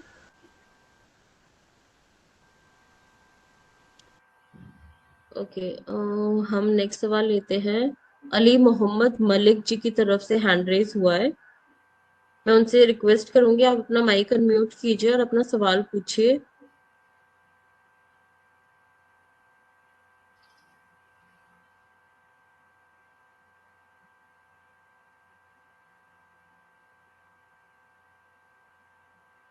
जी सर, अपना सवाल पूछे।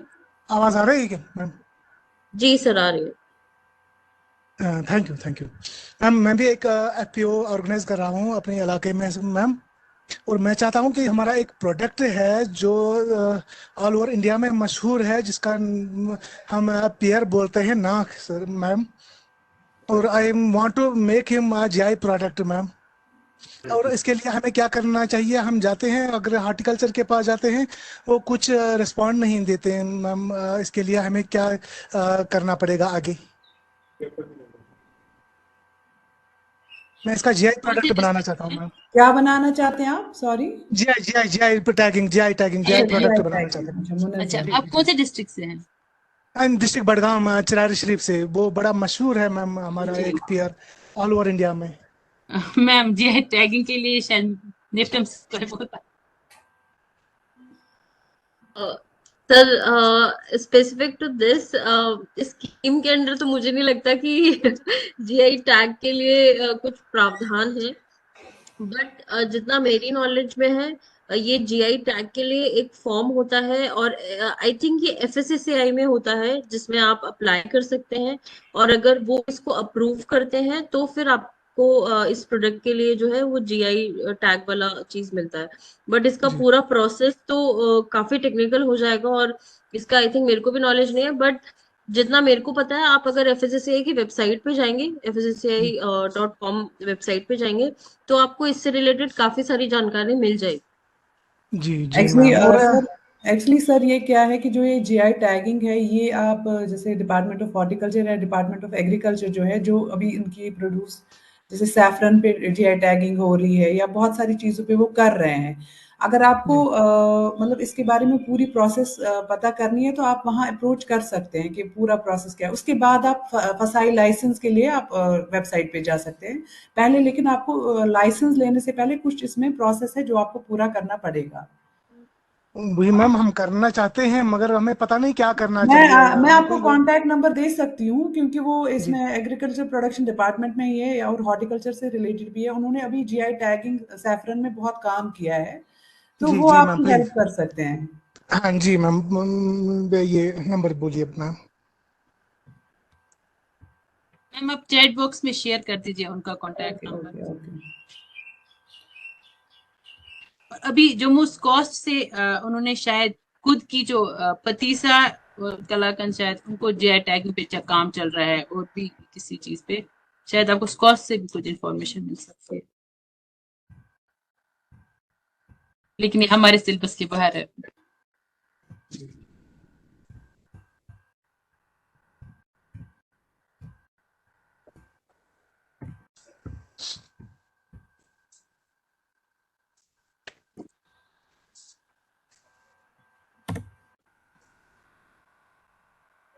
ये इनका नंबर है, काजी शौकत अशरफ। तो आप इनको रेफरेंस देके आप बोल दीजिएगा कि नंबर दिया है ऐसे।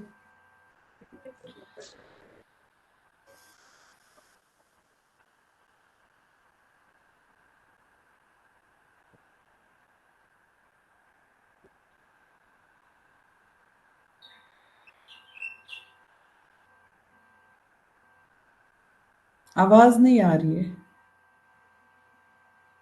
ओके, नेक्स्ट सवाल है डॉक्टर निधि की तरफ से। I request her to please ask the question. Good afternoon, everyone. Am I audible? Yes yes. जी मैम, मैं डॉक्टर निधि पठानिया बोल रही हूँ। मैं सीईओ हूँ बाबा जीतो बासमती प्रोड्यूसर्स कंपनी लिमिटेड, जो कि रामगढ़ सांबा में है, एक एफपीओ। मैम मेरा क्वेश्चन ये था, जैसे कि आपने अभी बताया कि ये जो आप पर मेंबर सीड कैपिटल दे रहे हैं 40,000, जो कि मेंबर को रिटर्न नहीं करना होगा। अब मेरे इस केस में मेरे मेंबर्स जो है वो मोर देन 100 हैं, तो उस हिसाब से तो ये मतलब लाइक 40 लाख तो यही अमाउंट हो गया, और लोन मेरे को 50 लाख तक देना है। कोई इशू नहीं है, वो तो हमें वेरीफाई करेंगे। जैसे आप रजिस्टर कराएंगे आपने 400 मेंबर्स को, तो 400 मेंबर्स को हम वेरीफाई करेंगे, जितने भी हमें लगे कि वो एलिजिबल है उनको हम करेंगे। वो तो कोई इशू नहीं है आपके कितने नंबर से। हमारे जो ग्रुप है उसमें मैक्सिमम 10 मेंबर्स होने चाहिए, उसके ऊपर जितने भी हो कोई इशू नहीं। या ज्यादा से ज्यादा हो सकता है, ये हो सकता है कि हमारे फाइनेंशियल ईयर में जितना बजट अप्रूव हो इस कंपोनेंट में, तो हम 2 फाइनेंशियल ईयर्स में डिवाइड कर सकते हैं, अगर ज्यादा कभी लगे हमें तो। ठीक है, तो मैम ये इंडिविजुअल उसको होता है या एज अ ग्रुप मिलेगा ये अमाउंट? 2 अलग प्रोसीजर्स है। अगर वो ग्रुप में लेना चाहिए तो ग्रुप में भी मिल सकता है, अगर वो इंडिविजुअल लेवल पे अपना एक यूनिट सेटअप करना चाहते हैं उसके लिए भी उनको हेल्प मिल सकता है। ठीक है मैम। अब जैसे ये जो 40,000 की मैं बात कर रही हूँ, ये ग्रुप मेंबर्स को ही मिलेगा, जो उनकी कोई फेडरेशन होगी उसके थ्रू। ओके, और मैम ये जैसे अब इसमें भी 2 केसेस आ गए ना, कि इंडिविजुअल भी हो सकता है और ग्रुप में भी। इन सब की अगर हमें अपनी एफपीओ में भी अवेयरनेस क्रिएट करनी है, तो क्या आपके कुछ नोडल ऑफिसर्स या कोई स्पेसिफिक इंडिविजुअल्स रहते हैं डिस्ट्रिक्ट वाइज जिनसे हम कोऑर्डिनेट कर सकते हैं कि वो हमारे ऑफिस में आके हमारे एफपीओ मेंबर्स को ये डिस्पर्स करें सारी इन्फॉर्मेशन? श्योर, मैं आपको अपना जो ऑफिशियल ईमेल आईडी है आप उस पे एक लेटर भेज दीजिए, एक रिक्वेस्ट, तो हम अरेंज करवाएंगे। Okay, thank you so much. Thank you, Dr. Nidhi, for asking this question. Next, we have Rafiz Atish, जिन्होंने अपना हैंड रेज कर रखा है। रफीज अतीश जी, आई रिक्वेस्ट आप प्लीज अपना सवाल पूछे। मैम अभी डॉक्टर निधि पठानिया ने जो क्वेश्चन किया, मेरा भी वही सेम क्वेश्चन है कि जो सीड कैपिटल 40,000 की आप दे रहे हो, एक एफपीओ एक यूनिट बनाता है, एक एफपीओ एक यूनिट बनाता है, तो वो तो ऑलरेडी रजिस्टर्ड एफपीओ है जो एक यूनिट को क्रिएट करना चाहता है। तो अब मुझे ये चीज़ जाननी है कि वो यूनिट क्रिएट होने के लिए अब ये जो हमें असिस्टेंस मिलेगा एज अ फाइनेंशियल असिस्टेंट जो इस स्कीम के तहत, वो डायरेक्टली कहाँ पर आएगा, वो किसके पास आएगा, वो कैसे मेंबर्स में यानी वो होगा जो हमारे पास वो मनी आएगी इस स्कीम के तहत? जी देखिए, जैसे एफपीओज की बात करेंगे तो मैंने आपको बोल दिया कि आपको डायरेक्टर, अगर आप जम्मू से हैं तो डायरेक्टर एग्रीकल्चर जम्मू से आपको राब्ता करना है।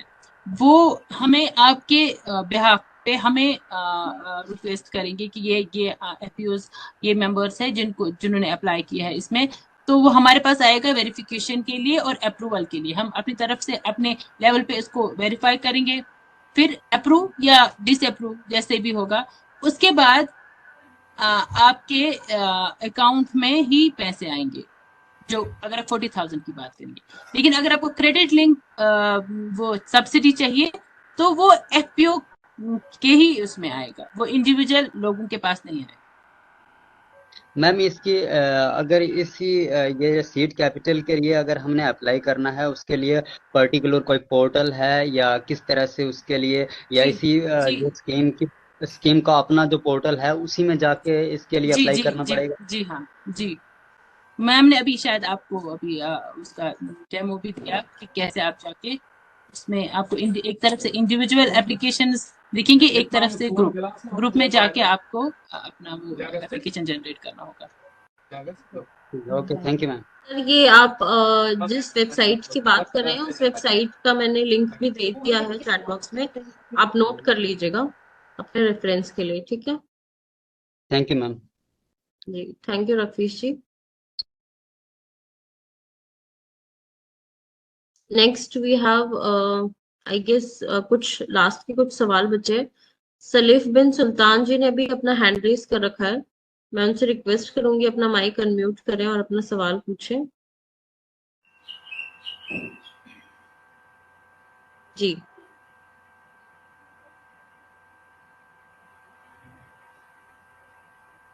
सर, अपना सवाल पूछे।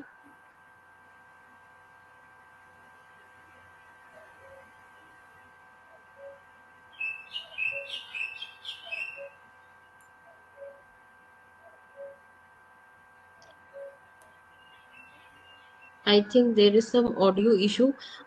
सलीफ जी, मैं आपसे रिक्वेस्ट करूंगी कि आपका जो भी सवाल है, अगर ऑडियो का इशू है तो आप अपने चैट बॉक्स में भी लिख सकते हैं, हम आपका सवाल आपकी तरफ से यहाँ पूछ लेंगे।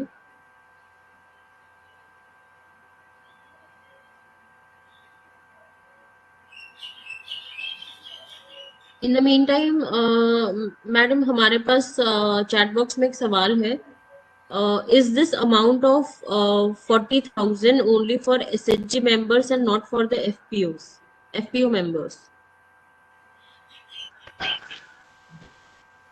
ये एफपीओ मेंबर्स के लिए भी है मेरे ख्याल में। इसमें एफपीओ मेंबर्स 40,000 जो हमारा सीड कैपिटल है, हाँ एफपीओ मेंबर्स के लिए भी है। एक और सवाल है, please mention the Bandipora common facility centre and ODOP. Bandipora में अभी कोई कॉमन इंक्यूबेशन सेंटर तो नहीं है, लेकिन वहाँ का ओडीओपी है मटन एंड पोल्ट्री प्रोसेसिंग, और वहाँ का जो डिस्ट्रिक्ट नोडल पॉइंट है वो शीप हस्बेंड्री ऑफिसर है, जो चीफ शीप हस्बेंड्री ऑफिसर है वहाँ का district nodal officer. Thank you ma'am. एक और सवाल है।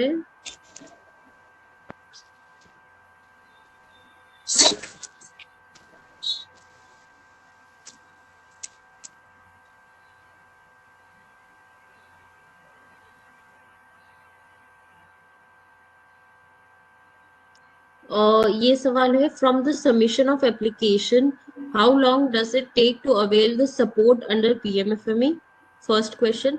Second question, and what should be the exact turnover of an FPO to be eligible for the said support or loan? वो तो आप पे डिपेंड करता है कि आप कब तक अपनी फॉर्मेलिटीज पूरी करेंगे, तो आपका फुली वो आपका जो एप्लीकेशन फॉर्म है वो सबमिट हो जाएगा। और दूसरा, एफपीओ की कोई टर्नओवर की अभी एलिजिबिलिटी नहीं है, वो कोई नहीं है, कोई बेसिकली जो eligibility नए नहीं है, FPOs भी हैं वो भी आराम से अप्लाई वो कर भी सकते अप्लाई हैं। कर सकते हैं। जी। नेक्स्ट, सुजरत सुल्तान जी ने हैंड रेज किया है। मैं रिक्वेस्ट करूंगी उनसे अपना माइक अनम्यूट करके अपना सवाल पूछने के लिए। नुजरत सुल्तान।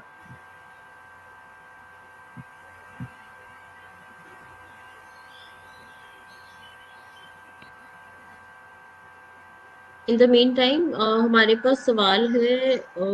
सलीफ जी ने चैट बॉक्स में सवाल लिखा है, I am CEO of Shahijar FPO. We are already having processing unit. We want to upgrade our processing unit. How we upgrade and what is the criteria? Same procedure है, चाहे कोई नया start करना चाहिए या अपग्रेड करना चाहिए, same procedure है। आपको डायरेक्ट हॉर्टिकल्चर, डायरेक्ट एग्रीकल्चर के पास जाना है और वो आपकी सहायता करेंगे। सेम प्रोसीजर है जैसे कोई नया कोर्स खोलना चाहिए या कोई अपग्रेड करना। मुनज़्ज़ा मैम, मेरे ख्याल से इस पे जो आप जब ये अप्लाई करते हैं ऑनलाइन, वहां पे आता है पोर्टल पे कि आपका न्यू एस्टैब्लिश्ड एंटरप्राइज मतलब हाँ, या अपग्रेडेशन के लिए, तो वहां उनको अपग्रेडेशन में डालना है। अपग्रेडेशन पे जाओ। अपग्रेडेशन लेकिन थोड़ी जो हमें चेकलिस्ट है डॉक्यूमेंट्स के, वो हाँ। डिफरेंट होंगे न्यू और अपग्रेड को, बाकी प्रोसीजर सेम है। अपग्रेडेशन के लिए वो वही लाइसेंस मांगते हैं, फसाई की लाइसेंस प्लस टर्नओवर कितना है, बैंक स्टेटमेंट मांगते हैं, ये कुछ डॉक्यूमेंट्स हैं। ये चेकलिस्ट वेबसाइट पे दी हुई है, तो वो चेकलिस्ट लेके अपने डॉक्यूमेंट्स रेडी करके आप अपग्रेडेशन के लिए अप्लाई कर सकते हैं। Good afternoon, all of you. Am I audible, ma'am? Yes, Yes, you're audible. Ma'am actually मेरा क्वेश्चन ये है, जैसे कि अगर हमें किसी एफपीओ के लिए हम एक एप्लीकेशन दे देंगे प्रोसेसिंग यूनिट के लिए, ठीक, तो उस प्रोसेसिंग यूनिट के लिए हमें पहले एक लैंड होनी चाहिए। वो लैंड इनफैक्ट किसी पर्टिकुलर पर्सन की, इंडिविजुअल की होगी, तो क्या एक एफपीओ एलिजिबल होगा इसके लिए? आपके कहने का मतलब है कि एफपीओ तो है लेकिन लैंड किसी एक पर्टिकुलर पर्सन का है। ओब्वियसली मैम, मेरा क्वेश्चन यही है, क्या वो एफपीओ फिर एलिजिबल होगा उसके लिए, पर्टिकुलर पर्सन का लैंड हो? आई एम नॉट श्योर, मैं इसको कंफर्म करके आपने शायद मेरा वो ईमेल, हमारा आईडी आप नोट कीजिए, आप उस पे क्वेरी डाल दीजिए, मैं कंफर्म करके आपको बताती हूँ। प्लीज, क्योंकि अभी तक ऐसा कोई केस हमारे पास आया ही नहीं। ये बहुत आई थिंक इम्पोर्टेंट क्वेश्चन है, क्योंकि इसके बारे में हमें पहले जानना बहुत जरूरी है। जी। थैंक यू सो मच, बहुत बेनिफिशियल थे सब सेशन। ये डॉक्टर मुनज़्ज़ा मैम की टीम ने चैट में मेल आईडी डाली है, आप प्लीज इसको नोट कर लीजिए, pmfme.hoti@gmail.com। आप इस मेल आईडी पे इनको संपर्क करके, इनको कांटेक्ट करके आप इसका जो भी रिजोल्यूशन है वो ले सकते हैं। नेक्स्ट हमारे पास सवाल है, please provide the link of website and registration for processing unit support before ending the meeting. Okay, website and registration for processing unit support. Sir मैंने ऑलरेडी लिंक दे रखा है चैट बॉक्स पे। जो लिंक है application के लिए, PMFME scheme के लिए, वो सेम लिंक है जहाँ पे आप अपना रजिस्ट्रेशन कर सकते हैं। मैंने अभी आपको थोड़ी देर पहले स्क्रीन भी शेयर की थी, मैं फिर से रिपीट कर देती हूँ। जो लिंक है वो है pmfme.mofpi.gov.in। ये मिनिस्ट्री की वेबसाइट है जहाँ पे आप पीएमएफएमई स्कीम के लिए अप्लाई कर सकते हैं, और आपको कोई भी बेनिफिट उठाना है, किसी भी तरह अपग्रेडेशन का, आपको नॉर्मली अप्लाई करना है, जो भी करना है आपको उसी के थ्रू करना पड़ेगा। तो वो सेम लिंक है जो सभी चीजों के लिए है, आप वो लिंक नोट करके आप कांटेक्ट कर सकते हैं। और मैं सभी से रिक्वेस्ट करूंगी कि अपने डीआरपीज को कांटेक्ट कीजिए, नहीं तो आपके वहां पे एसपीएमयू डॉक्टर मुनज्जा मैम इतना सपोर्ट करते हैं, इनकी पूरी टीम पूरे टाइम लगी हुई है आप लोगों के लिए, इंडिविजुअल बेनिफिशियरी, ग्रुप बेनिफिशियरीज, और वो बहुत ज्यादा एक्टिव है जितना मुझे पता है। तो आपका अगर इंटरेस्ट है, आप अप्लाई करना चाह रहे हैं और आपको कुछ नहीं समझ में आ रहा है, आप प्लीज इनसे संपर्क करें, इनको कांटेक्ट करें, और इसका जो बेनिफिट है, जो सपोर्ट है, जितना जल्दी हो सके उतना जल्दी उठाएं। और अगर आप नहीं भी करना चाहते या फिर आप किसी वजह से उस क्राइटेरिया में नहीं फिट बैठते हैं, तो एटलीस्ट मैं इस सेशन से आप लोगों से रिक्वेस्ट करती हूँ कि अपने आसपास के लोगों को अवेयर करें पीएमएफएमई स्कीम के बारे में, सो दैट कि वो भी इसका लाभ उठा सके।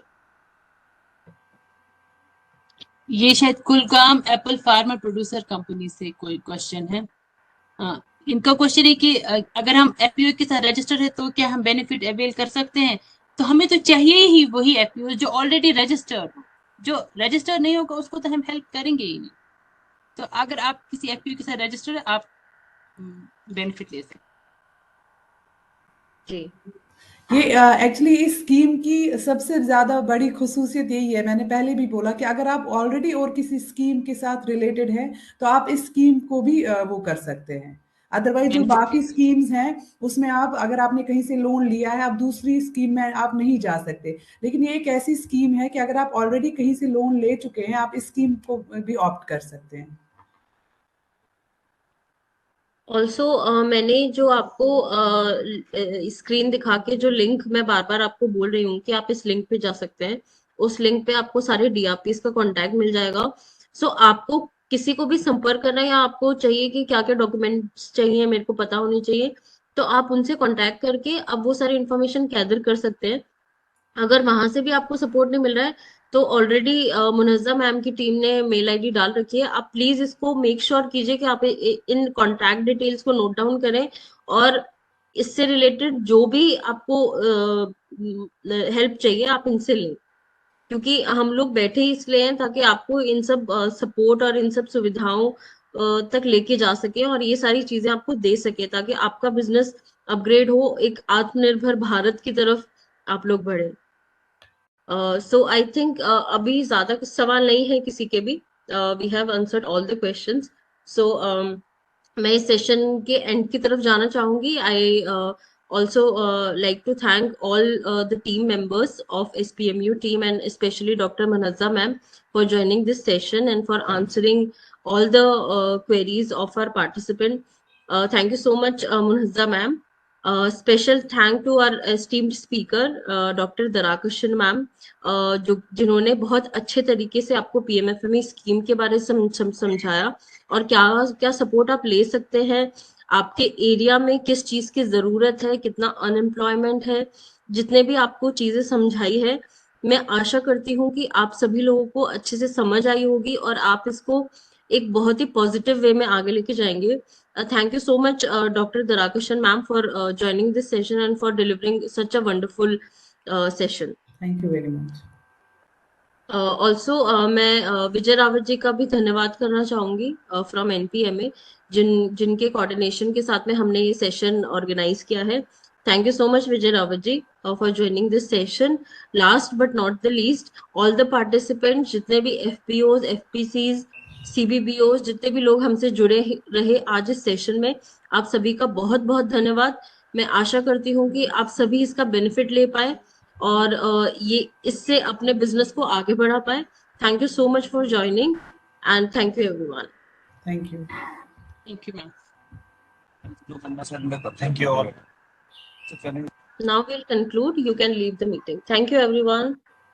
Thank you, ma'am. भाई आजकल काफी व्यस्त दिखते हो। हाँ भाई, मैंने फूड प्रोसेसिंग का अपना काम शुरू किया है। वो कैसे? प्रधानमंत्री एफएमई योजना की मदद से, जिससे मुझे मिला 35% सब्सिडी वाला सस्ता लोन और तकनीकी सहायता भी।